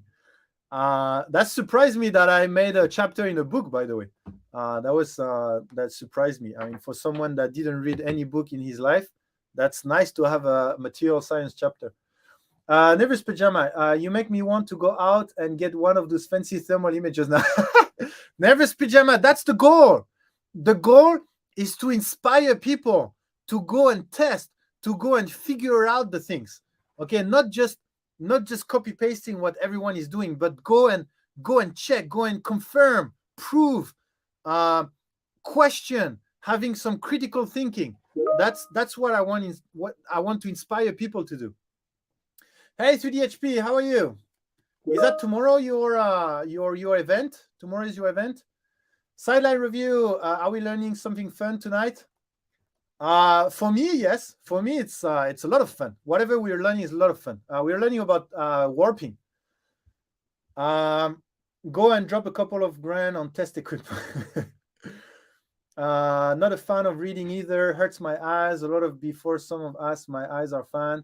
Yeah, I don't like reading either. Hope to see you in chat tomorrow, starting 1 p.m. Pacific. 3DHP, I don't know. 1 p.m. Pacific is my Saturday. My Saturday 4 a.m. I think it's Saturday 4 a.m. or Sunday 4 a.m. So I'm not too sure I will be in the chat, 3DHP. To test that theory, maybe we could find someone that used 2.95 filament with 0.4 millimeter nozzle and 1.75 with 0.4 nozzle to see if the 2.85 would work more due to more internal stress. Non-fam, why the 2.95 would have more internal stress? I don't understand. If they are both using 0.4 nozzle, YouTube University is more interesting than a book. At least for me, but I completely understand if some other people disagree with what YouTube can give us compared to books. But yeah, warping to where?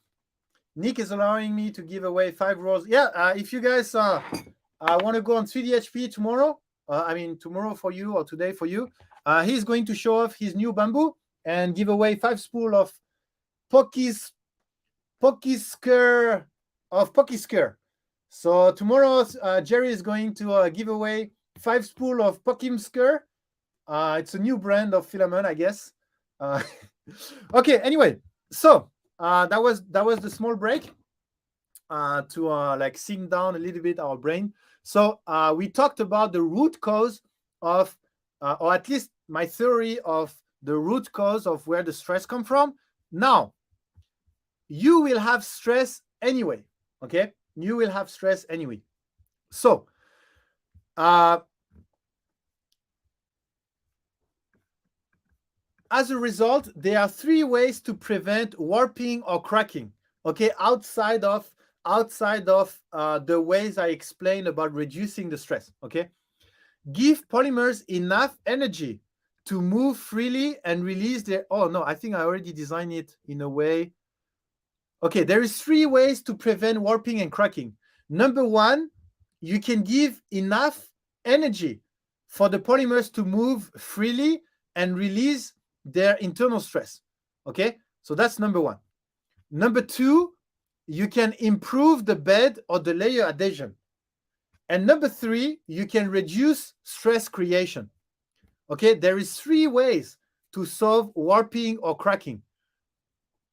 Enough energy for the polymer to release the stress, better layer adhesion or improve bed adhesion, and reduce stress creation. Okay, do you guys have any other? For me, there is only these 3. Reduce stress, give enough energy to the polymer to release that stress, or combat that stress with bed adhesion or layer adhesion. Only 3. In this example, energy is heat. Yeah, always energy is... Well, yeah, nervous pajama, yes. Because there is more restriction for 2.85 to 0.4 millimeters, so maybe more difference in flow between middles of the flow and the outside. I don't know, Namfan. I don't know. I wouldn't say so. But maybe like the opposite of going with a bigger nozzle to lower the... Yeah, but that's before. That's like before it's molten. After it's molten, then all the polymers are the same inside the nozzle, whether it comes from a 2.85, whether it's come from pellets, whether it's come from 1.35, whether it come from 10 meter diameter. So that's why I don't know. I don't think so. I wouldn't think so. I wouldn't think it would make much difference. Okay, so let's say you go for number 1, which usually people go for number 1. People try to release the internal stress. Most of the stress release happen right after the extrusion. Indeed, the material will be extruded at a high temperature, then cool down below TG. It is during this time above TG that the polymer will release most of its internal stress. However, if this time is too short, it will not have time to reach equilibrium. Increasing this time period is a way to reduce warping. Do you understand? So you are able to release the stress if the polymer stays above TG for a long enough amount of time. So long enough to release the stress. So maybe one question for you guys that you will be able... I don't think you are able to answer it now, but you will be able to answer it after this stream. Why a material is warping more than another one? I believe, or maybe tell me if I'm wrong, but I believe before this stream, it was not very clear for you why a materials would warp more than another one. And that's because in the thermal shrinkage theory, there is no way to explain that, or at least not as far as I know. But in this theory, then it makes a lot of sense. Okay. I think the angle in the nozzle is probably more steep. Yeah, the geometry of the nozzle will also affect the velocity curve, which will affect the amount of stress, non-fam. Bob, there is a fourth: refuse to print with it and leave it to on a beautiful rose. Yeah, that's one way, Bob, just giving up. Which is why ABS need heated chamber, different glass transition temperature threshold. Yes, nervous pajama. But the different glass transition temperature threshold is only explainable if the theory is about elastic shrinkage. It's very difficult to explain why a material's warp more than another one, talking about glass transition temperature with the thermal shrinkage theory. That's actually annealing. You keep it at temperature till the internal stress is gone. When you keep it at temperature till the internal stress is gone. Okay, so let's talk about this. So at least you understand that the goal the goal is to leave the material above TG for a long enough period of time. Why above TG? Because TG is the temperature at which you will overcome the bonding between polymers. Okay, so you have different polymers, and you have two types of bonding. You have primary bonding. Primary bond is all the carbon bond. Okay, all the carbon bond. Okay, so that's one polymer chain. Okay, and primary bonding is all the carbon chain are linked by a covalent bond. Okay, primary bond. And then you have the hydrogen bond. You have the secondary bond. So you have the primary bond, and then you have the secondary bond. The secondary bond is you have this, and then I don't have. Okay, I have another polymer here and another polymer. And then these two polymers, when they mix together, then they will have some bond between. They won't touch each other, but they will have some hydrogen bond. And that's the secondary bond. So it's a weak bond. So you have a strong bond and a weak bond, okay? Like within one polymer, I have very big polymer here, very long polymer. Then there's a lot of primary bond, very strong bond, covalent bond. And then between the polymer, there is some weak bond, okay? So when you reach the TG, then the temperature is about vibration, okay? Temperature is vibration. And then when the temperature is so high, then they vibrate so much that it just breaks all the hydrogen bond. And when it's break all the hydrogen bond, then it starts to flow. Okay, so all the polymer can flow each other. But if they don't vibrate enough, which means there's not enough heat, then they cannot move so much because there is a kind of magnet here. There is a kind of magnet that they are stuck together. But if you move enough, then that magnet is broken. Okay, the bond between the magnet. Okay, so that's the reason why you need to go above TG. But you don't have to be above TG. But the closer you are to TG, and the more they will move, and the more the probability of breaking the bond is high. So the more they will be able to move. Okay, and the closer you go to TG, and the closer they will be able to come back to equilibrium. So they are very stretched, and they cannot move. They cannot move because they're frozen. And slowly you go to TG. So slowly you give them energy, you give them vibration, and then slowly as you go to TG, slowly, bim, bim, bim, bim, they will go back to equilibrium. Okay. So the goal is to give them enough time above TG so that they can come back to equilibrium.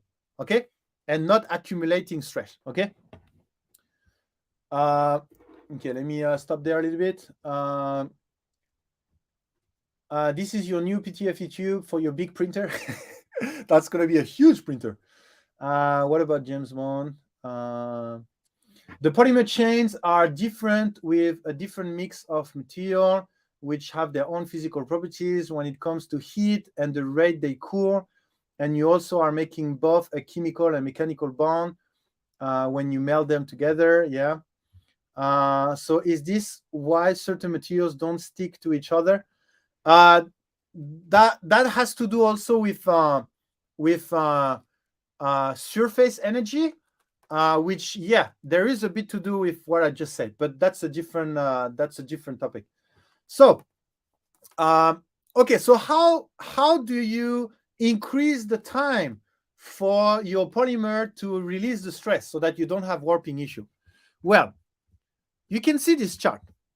This chart is, oh no, you cannot see this chart actually. Now you can see the chart, right? So PT means printing temperature. RT means room temperature. Okay, and this here, the TG, okay, the glass solution temperature of the polymer. And the intersection of TG and this curve is the time it has above TG. Okay, so you are extruding the material at PT, and then this is the cooling rate curve, and then at some point it will go below TG, and then you will reach room temperature. Okay, so the goal is to increase this time here, right, from here to here. So how do you do that? Well, number one, you can increase the extrusion temperature. So PT, you can increase PT. So if PT goes up, printing temperature goes up, then your time increase. Okay, so one way to release the stress is to increase your printing temperature. And this is great because if you remember well, if you increase the printing temperature, the extrusion temperature, you will also make the material less viscous. And less viscous means you will create less stress. So increasing the temperature makes a double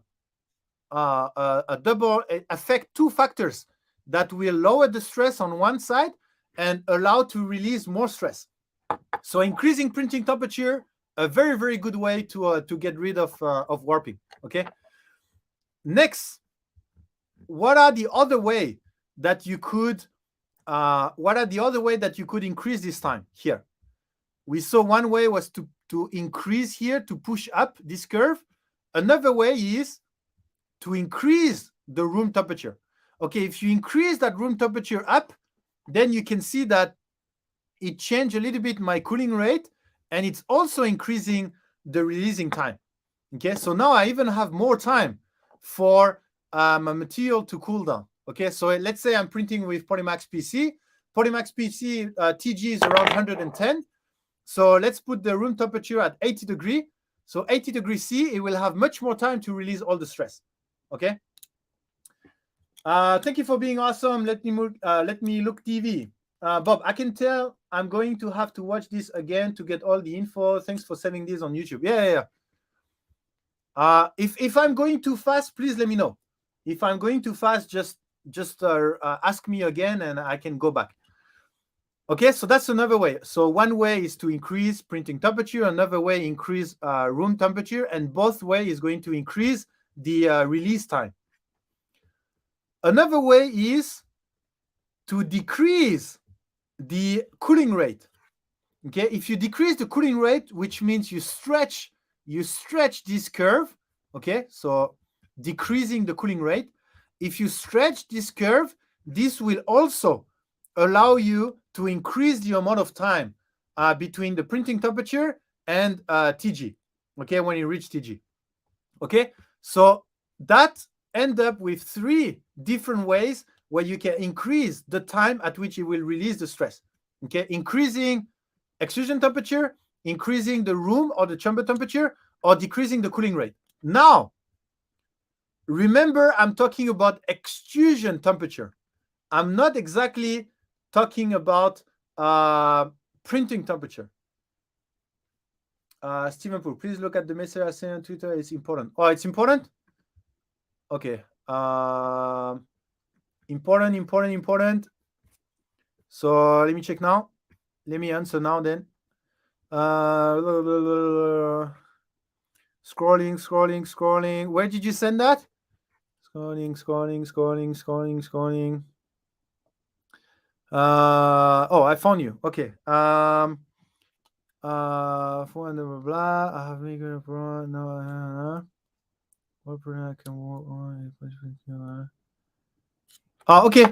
So here's the link. Where's the link? Here's a link where you can book a partner meeting. So please use that link, and then you can book a time, 30 minutes time, where we can talk about partner meeting. So, because I guess that's what you were saying, except if I missed another message. But yeah, you can use that link and book a time. Like I think the next one is on Monday or something like this, or maybe I'm busy on Monday, so you can use that one. So yeah, sorry again for the late. Okay, let's go back to. Okay, so again, I'm talking about printing temperature, not extrusion. I'm talking about extrusion temperature, not printing temperature. Why? Because there is a difference between extrusion temperature and printing temperature. There are many ways, or at least there is multiple ways to increase the extrusion temperature. One way is to increase the printing temperature. Another way is to decrease your printing speed. And another way is to decrease your layer height. Decreasing your layer height will also increase the extrusion temperature. Okay, so here's an example. And don't care about the data. The data are just there for example. They are not verified data. So let's say you are printing at 200 degree and your print speed is 50 millimeter per second and the layer height is 0.1. So the extrusion speed is going to be 2 millimeter cube per second and the extrusion temperature is 200 degree. Okay, the extrusion temperature. But let's say you have the same printing temperature, the same printing speed, but the layer height is different. Now you are printing at 0.2. So the extrusion speed, it's now going to be double.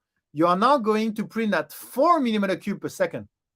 That means the heat block is going to have less time to heat up the material. And that will end up with the extrusion temperature at 195 degrees C. Okay? And this is very important because printing temperature is defined by the heat block temperature. It doesn't mean this temperature. And this is important because some people are printing silk and some people are printing silk at 0.3 and they realize that it doesn't have the silk effect. And some people are printing silk at 0.1 and it has more of a silk effect. And they are using exactly the same temperature because the most important for the silk effect is to have a high extrusion temperature, not a high printing temperature. Okay? So now, when it comes to solving warping, we say that you can increase the extrusion temperature, which means you can either increase the printing temperature, you can either decrease the layer height, or you can either decrease your printing temperature. There is your printing speed. So there is many ways of increasing temperature. Okay, increasing the extrusion temperature. Okay, for the room temperature is pretty straightforward, right? You can have an active heater. You can use the bed to heat the temperature, but the goal is to heat up the environment around the print. And if you are on an open printer, you will realize that if you print a small print, the bed temperature is actually affecting a lot of the area around the bed, which is sometimes good enough for your print. And decreasing the cooling rate is all about your cooling fan or printing in an enclosure so that there is no outside wind. So these are ways that you can decrease, you can increase the releasing time for the stress. Okay, so these are ways to reduce your warping issue. I talk a lot, but any questions so far? Because that's just number one, and then we go to number two. So that's one way you could decrease, you could solve your warping issue. Okay. So let's go to the next one. Any question? Just let me know. Let me do a water break.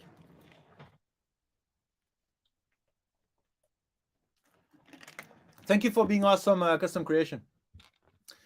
Non-fam, do you think some of this stress could be present in the filament before printing due to the extrusion printing process when the filament is made? Yes, entirely. Yes. However, as soon as you are reprocessing the filament, all of this stress go away. So the stress that is in the filament when you are printing, there is stress because we are also extruding filament. But that after you extrude, that disappears.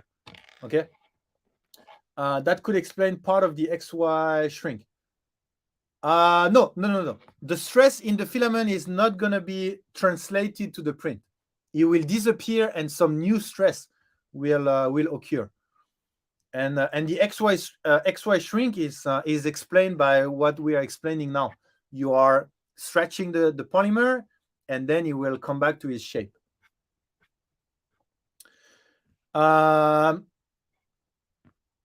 Stop Monkey Research, thank you. One Rise, how are you? Thank you for joining. Thank you for being awesome. Mighty Bean, One Rise, thank you for being awesome. So, the next way, again, number one, you can release the stress. Number two, you can improve the bed or layer adhesion.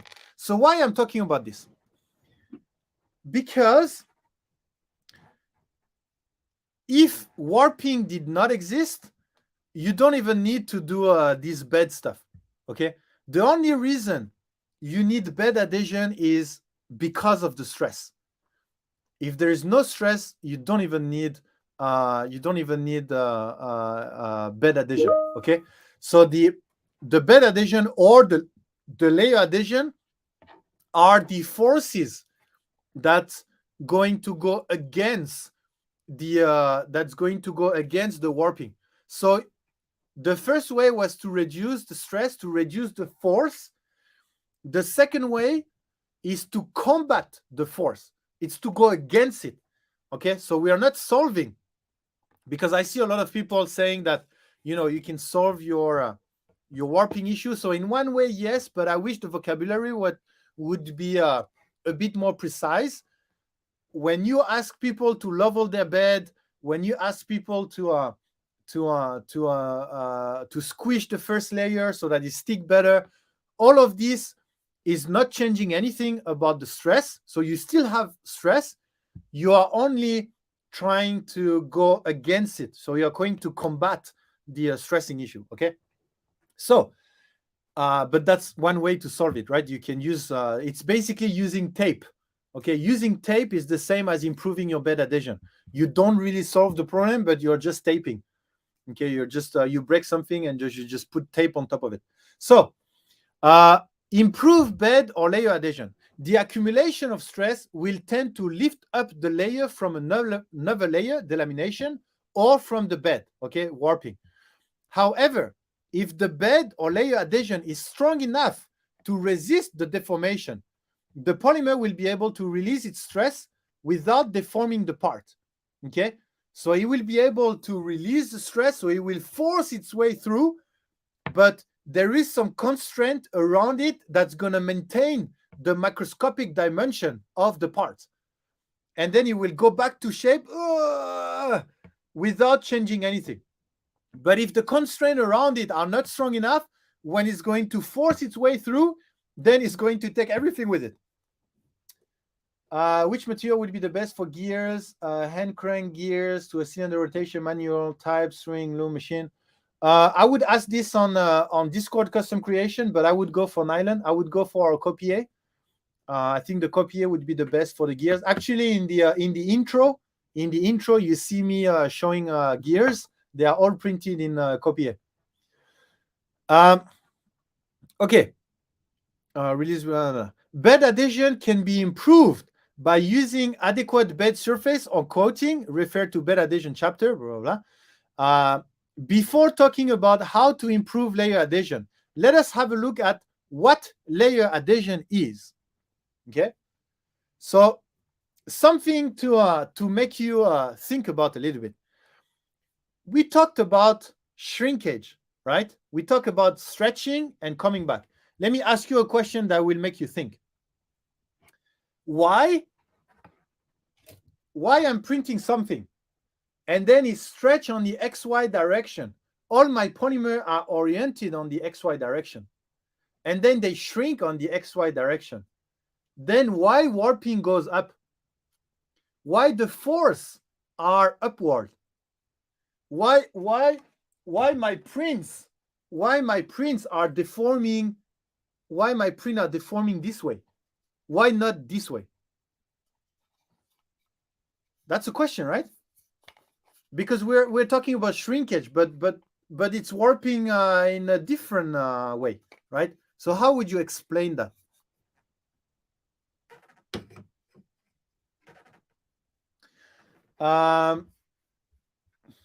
Everything plus ultra, how are you?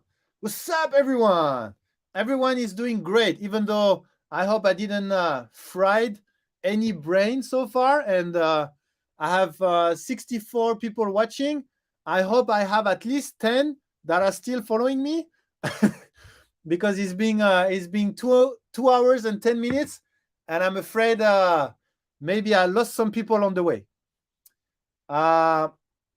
Because of stacking layer, yeah, I would have to have some more explanation, right? At why having stacking layer transform a force from horizontal to vertical. Heat creep from the upper layer, ambient heat from nozzle. Heat creep from the upper nozzle, ambient heat. I wouldn't say so, Nervous Pajama, even from a theoretical perspective, I think.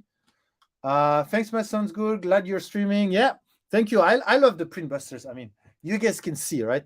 You guys can see how into this topic I am, right? Anyway, so I just throw that question out there. You guys can think about it. I will try to answer at the end if I still have time, because that's a question that stay in my mind as well. How to properly explain how to go from the stretching theory to what's actually happening, like warping this way, and why sharp edges are warping more than rounded edges. So linking all of that. So I have my theory, I have my explanation on when you play with the vectors and stuff, which I will explain if I have time, but that's an interesting question, okay? And that's Printbuster. Printbusters is asking all of these questions. And if you guys have some question, feel free to ask. Maybe I have already thought about this and I can give you my answer, or at least my own answer about it. Or if not, then that's going to be another great topic that we'll have to think about. Shrinkage of layers at different rate due to temperature difference. We have someone from the thermal shrinkage team there, and custom creation. Okay. For me, I disagree with that in a way that if you check a thermal image of a printing, you will realize that pretty much 90% of the layers, they are exactly at the same temperatures. You only have maybe the last layer that are the different temperatures. So not good enough for me, custom creation. Not good enough for me. I'm very picky on explanation. As you can see here, like even stretching polymers, I want to go into detail why exactly it is stretching and why exactly increasing the room temperature would help.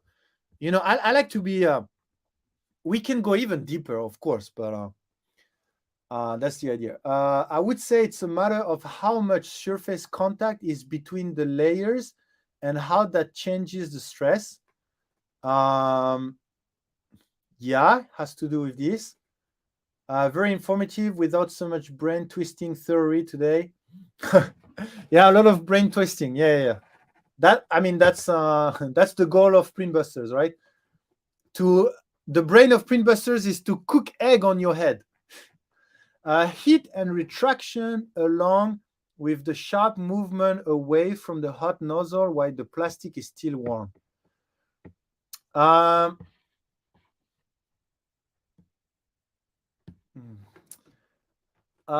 Heat and retraction along with the sharp movement away from the by the hot nozzle while the plastic is warm. I wouldn't say so, but again, I will explain. I will explain why the movement of the nozzle for me doesn't really matter. It does matter for one specific case, at least in my hypothesis. Perhaps lifting is due to layer adhesion. If the nozzle is not at its perfect height, too close or high, because some air pocket perhaps. Lifting is due to layer adhesion. If the nozzle is not at its perfect height, maybe not. I think the printer is precise enough. I think it would make sense, but I think it's precise enough. I'm sure I will have more questions once I have the chance to read through the book, and maybe they will all be answered. Oh yeah. By the way, if the book is available on Amazon, if you want to have not only material knowledge but more, and yeah. You also need to include the design of the nozzle in the equation as well. Some nozzles are not designed well. That's true. Vast CNC, I was in and out of the stream. What was the video you were watching earlier? That was CNC Kitchen. It's this one. I can link it in the chat. That was CNC Kitchen video. You're pulling away from the edge, so it curls back towards with the movement. Okay, so then you are going back a little bit, Nervous Pajama. You are saying that the stress that is creating the warping phenomenon is not coming from what we were explaining or thermal shrinkage, is coming from the nozzle pooling. So that's a different source of stress. So enclosure next them, nearly got one in my bundle, but when we filament dryer instead. To be honest, I think filament dryer is a better idea. Let me look TV. I think you made the good decision. CNC Kitchen about filament color. Yeah, I assume it is similar reason that why tortilla curve up when they cook it flat on a pan. Tortilla curls up when they fry it on the pan. I thought that was thermal shrinkage. I thought that was a thermal. Yeah, maybe. I'm not a big tortilla expert. I mean, I'm not a polymer expert either, but I know a little bit more polymers than tortilla. Sharp corners are not good at transferring stress, so the force concentrate at the edge. Yeah, there is. Yeah, that's part of my explanation as well, non-fab. The heat and motion while the polymer is still in a more fluid state. The heat and motion. Neverage Pizama, I think I have difficulties to follow your mind. By the way, again, I redo my invitation, but if anyone wants to come on any Printbusters, they are very, very welcome. If you want to explain a theory, if you want to explain an experiment or whatever, you're very welcome on the stream. It's easier than typing. Vaciency, do you think stress from extrusion and spooling during filament production could have a variable into this consideration? No, Vaciency. We do have stress during, exactly the same as you have when you print, but these stress are canceling whenever you reheat the filament in the process. So it won't affect. The same way as our jam-free technology cannot translate to the print, right? We crystallize our filaments so that they have more heat resistance to avoid heat creep. But when it arrives to the print, then the crystallization is gone, right? Because you have reprocessed the material. So it's the same with the stress. Did someone sell tortilla? Okay, so what is layer adhesion? What is layer adhesion? How do you increase layer adhesion?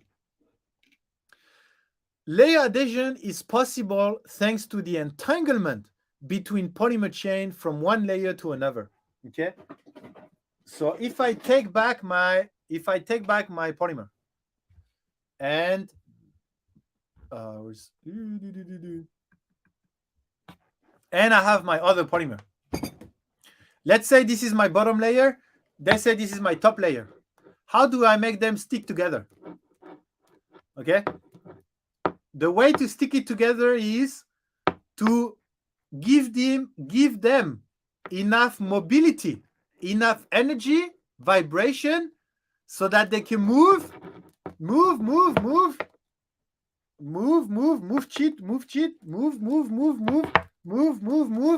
and through the movement, I create entanglement. Okay, and now my two polymers are bound together. Okay, so that's layer adhesion. Layer adhesion is, again, you have a cold polymer, cold layer, and I'm okay, numeric, I'm okay. That's called passion. Okay, and then you have a very hot one, very hot, a lot of vibration, and then it causes contact, and then it excites this one as well, both as exciting, and then hopefully at some point with the excitement, then it creates entanglement. Okay,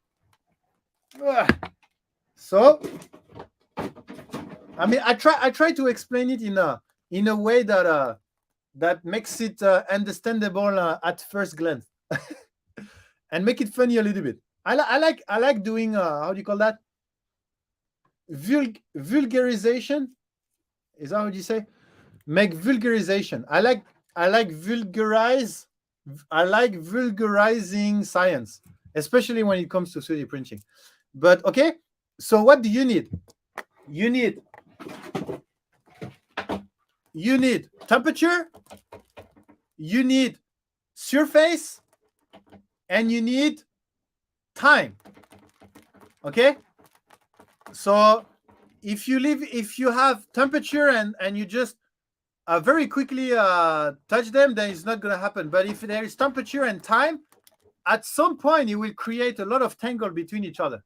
Okay, so that's the three factors that you can use to increase your layer adhesion. Temperature, increase your temperature. Time, make sure that the layers are with each other for a long a period of time enough so that they can create entanglement. And surface, okay? Press them together so that they have more surface in contact with each other. So this entanglement is possible when both layers are heated up above TG and both layers have their polymer chains moving freely. And through this movement, the chains entangle with each other. To improve the layer adhesion, we have to increase the number of entanglements between the polymer chains at the layer interface. The number of entanglements can be increased by increasing the time where both layers are in contact with each other with a temperature above TG. As we can see in this, the same solution as number one. However, an extra factor which can improve the layer adhesion is increasing the contact surface. Contact. Why did I write 2 times contact? Between the layers by increasing the extrusion width. Okay? And then for the bed adhesion, we all know what bed adhesion is. Okay, so that's number one. That's number two. How to solve warping issue. Nervous pajamas. When the nozzle is moving away from the edge, everything is still hot. The filament is pulled back with the nozzle movement, but cools much faster because the surface area is much less. This is not by design or what you want to happen, of course, but because of the stringiness of hot plastic, like when you put icing on a cake and put those little peaks at top by pulling the spreader away from the top of the cake. When the nozzle is moving away from the edge, yeah, everything is still hot, okay? The filament is pulled back with the nozzle movement, but cools much faster because the surface area is much less. But that happened all the time, right? Not only on sharp edges, right? It's all the time that the filament is like what you are describing happen all the time, not only on sharp edges, right? If I understood properly. But we're getting there. We have the last one, and then we'll talk about this. And this curling happen all the time and build up. But the question was why the curling is happening on edges and not on somewhere else. Why it's on edges? But anyway, maybe you are explaining the right thing, but I just don't understand. Maybe we are using different words. That's why. So I will bring the PPT and then we can talk about this. Let me just go through the last one and then we're good. So the last one, Bob is just throwing some words like this. Thermal mass. Thermal mass. It has to do with thermal mass. Okay, the last one is to reduce the stress creation. That's what we talked about at the beginning. The third solution to solve warping relies to reducing the root cause of warping, internal stress. As mentioned earlier, the stress is created by forcing the material through a die, which will create a velocity curve, which will stretch and align the polymer chain. Reducing the stress creation relies on flattening the velocity curve. This velocity profile can be flattened by increasing the nozzle size, reducing the extrusion rate, decreasing material viscosity by increasing the printing temperature, or coating the internal nozzle surface with a low flow resistant surface. The above explanation of warping can be applied to amorphous and semi-crystalline polymer. However, semi-crystalline polymer face an additional source of stress, crystallization. Okay, now we arrive to a point. Why nylon warp? Why nylon warp? And that's one of the biggest arguments for the thermal shrinkage theory, right? If any of you are still in the thermal shrinkage theory, then why nylon warps and our nylon doesn't warp? You're printing with the same temperature. TG is the same. Then how with the thermal shrinkage theory, how do you explain that our nylon doesn't warp and other nylon warps? My thought on thermal mass on the edge is that it doesn't have enough thermal mass like the main body, so it cools faster than the main body. But if it cools faster, then it means let me think. Then it means okay. Kind of. I mean, yeah. You have to twist things a little bit, but I can see how you can make that work. Yeah. Warp-free technology. Okay, but magic. Okay. You're explaining better than me. That's it. At least how it's sort of what Bob is saying. Cooling always contract. Cooling control. Okay, so you you guys are still on thermal shrinkage, right? You don't care about the 2 hours we have been speaking together, right? No, I'm just kidding. But it's funny that we always go back to thermal shrinkage, but I still don't see any proper explanation of thermal shrinkage. But anyway, how about that nylon question? It is all related to thermal system. Yeah. The temperature has to do with it, but thermal shrinkage is the part which I don't understand how it could affect the warping. But anyway, anyone wants to go into that, or should I answer? I mean, I have some magic. Yeah, magic is could explain why I hate when I get shrinkage. Yeah, at least we all agree it's about shrinkage, right? Whether it comes from elastic shrinkage or whether it comes from thermal shrinkage, at least we all agree it comes from shrinkage. Warp-free technology, you release it with annealing. No? Oh, Bob! Bob, you don't know our warp-free technology? Come on. I thought you would know by now. I thought you would know. You're too much into the high temperature amorphous. You only stay with amorphous because you want to bring your printer temperature to 200 degrees. You don't want to go into semi-crystalline. I was in the pool. What do you mean? Okay, so hey, Nordic School, how are you? So semi-crystalline, so this is what I'm saying here. The above explanation of warping can be applied to amorphous and semi-crystalline polymers. However, semi-crystalline polymers face an additional source of stress, which is crystallization. While printing, a part will naturally undergo while printing. Well, it should be while printing.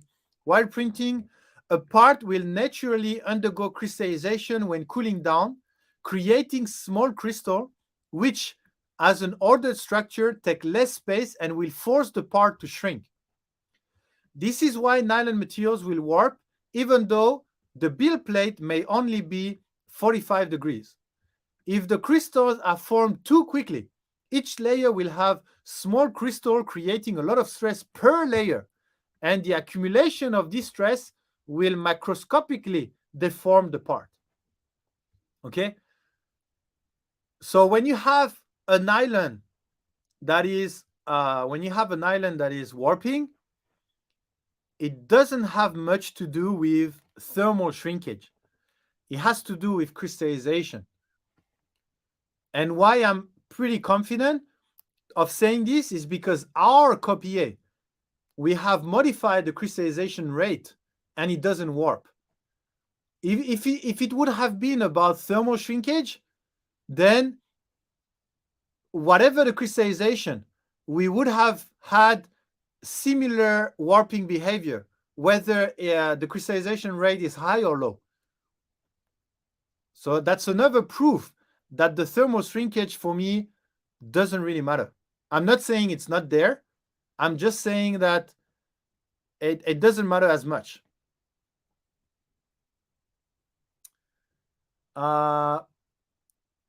Doing well, very happy to have some projects lined up. Great. If you have a 3D printer, you have too many projects. Projects are going to pile up. Nervous Pajama, I'm proposing the cooling of the polymer chain after they heat up due to the friction of them aligning is where the shrinkage come into play. It's down at the polymer level. I'm proposing the cooling of the polymer chain after the heat up due to the friction of them aligning is where the shrinkage come into play. The cooling of the polymer chain after they heat up due to the friction of them aligning. So what you're saying is that because the polymer are going to be forced mechanically to have some friction, then they will heat up and then they will cool down. And then during the cool down, that's why the shrinkage come in place? Really? So what you're saying is I take these two and then I do like this, and the friction is going to create some heat, right? So that's what you're saying, right? Let me go up. Heat up due to the friction of them aligning. So you don't even think that the heat come from the heat block? It comes from the fact that we are making them move? Yeah, I don't know about that. I'm not sure. Annealing is the answer. Stone Monkey research. That's another thing. What do you guys think about annealing? What's annealing for? Because a lot of people mistaken what's annealing. Like why would you anneal a polycarbonate part, for example? Why would you anneal a PLA or PC or ABS or ASA? Why would you anneal them? Just sounds like fancy words explaining what I said earlier. Sorry, I don't know which part. Nervous Pajama, would you say the crystallization process shrinks the overall material? The crystallization makes things uniform and they fall into place, making them smaller. Yeah, definitely. Nervous Pajama, yes, crystallization will make the part shrink because crystallization takes less space. Yeah, 100% Nervous Pajama. I think I have some data on that, by the way. I have the shrinkage rate of crystallization. I think by getting the wrong answer, I'm starting to get it. I mean, there is no wrong or right? There is just some hypothesis and some blocks that we're trying to put together. Increasing strength and temperature resistance. So you anneal to increase strength and temperature resistance. I disagree with that. Do you anneal ABS, ASA, PC? Do you anneal them to increase strength and temperature resistance? Then you will quickly realize that it doesn't work then. That's what Stefan said in the video. Yeah, but there is something that we need to care about. We need to care about whether it's a semi-crystalline or whether it's an amorphous. And that's why, again, when someone tells you things, if you go on Google or if you go on forums, people is going to say that. Pete Savas, I understand what you mean. That's what people say. But make sure to ask why. If you ask why, you will understand the process behind. And then you will understand that it doesn't work for all the polymers. So Pete Savas, annealing is about two things. If it's an amorphous material, it's going to help releasing the stress. Okay, so you bring the temperature up so that you release the internal stress. It doesn't affect anything else. It's not going to increase the temperature resistance. It's not going to increase the stress. It's the strength. It's only going to make sure that your part will stay durable over time. Because if you have too much stress, over time, the stress is going to create micro cracks and is going to weaken the part. But when it comes to semi-crystalline, like PLA, for example, the annealing process will allow you to crystallize the part. And crystallizing the part will indeed increase the stress, the strength, and increase the thermal properties or the heat resistance of the material. So it depends between, hey, zombie. Oh, I thought give you a shout out. Oh. There is the same symbol for the raid and not the raid. And then I see zombie and then I see there and I thought he was raiding, but I think he gave you a shout out to 20 viewers or something like this. Oh, you gave a shout out on your channel? Is that how it works? Something like this? So yeah, thank you, zombie. Did you finish streaming? Or did you even stream? So, okay, so you get the difference. Annealing for semi-crystalline is different than annealing for amorphous. ABS, ASA, polycarbonate, all of them are amorphous material. PLA, nylon, whatever other semi-crystalline you're using, PEEK, then this is to enhance their performance. Nervage Pizama, yes, the bonding of the filament happens at the nozzle. So the better heat transfer to the tip of the nozzle, the better the bond. Hottest place for a mechanical bond along with the chemical bond of polymer chain. The bonding of the filament happens at the nozzle. So the better heat transfer to the tip of the nozzle, the better the bond. Yeah, agreed, Nervage Pizama. Agreed. Hey, Thomas, thank you for being awesome. This time he's streaming and has your channel up as well. Oh, nice. Hi, zombie viewers. We are frying our brain here. If you would like to liquefy your brain, you are welcome. You are welcome to Printbusters. Did you see the models? Supposed to be confidential, but and then these models. Do you know this model? And then this model. Do you know this model? And this model. Do you know this model? Anyway, so it's been already more than 2 hours and a half. I think it was nice. What do you guys think? I think it was a lot of fun, or at least I had a lot of fun talking about that. There is some other interesting topic that I've been overly thinking about, like oozing, oozing and stringing, the different factors that goes into that, and how you solve,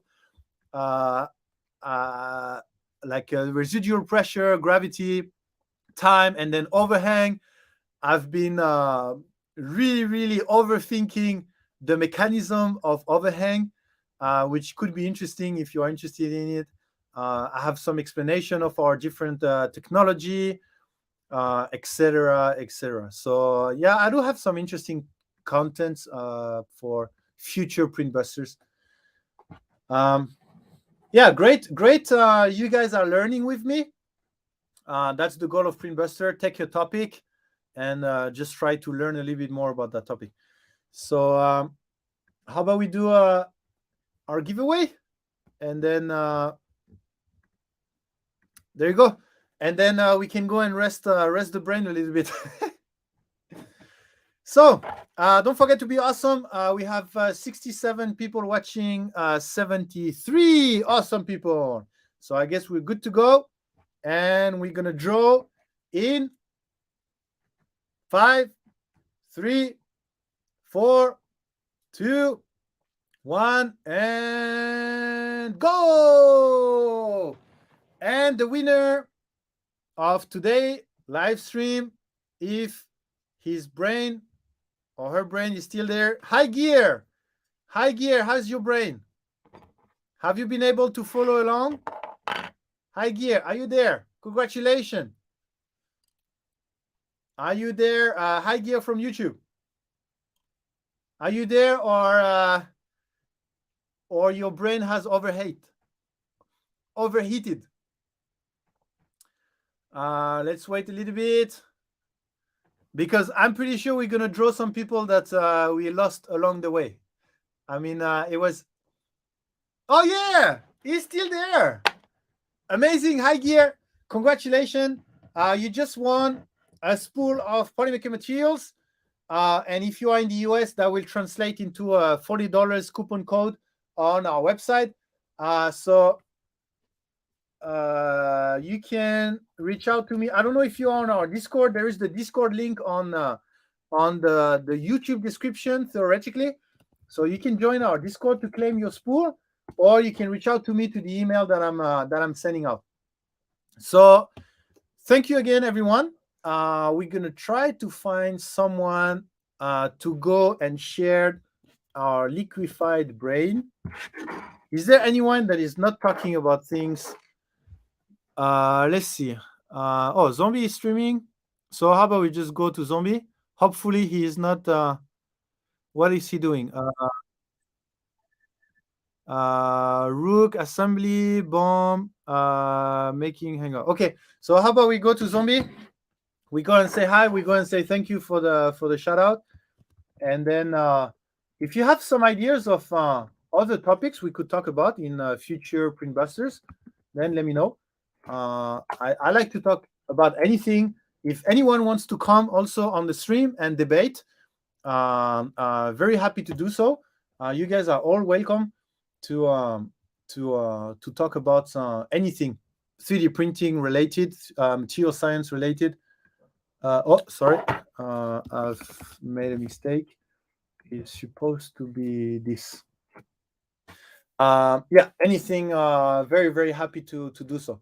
I would love to have 1 to 2 person on stream every Printbusters to have some type of debate.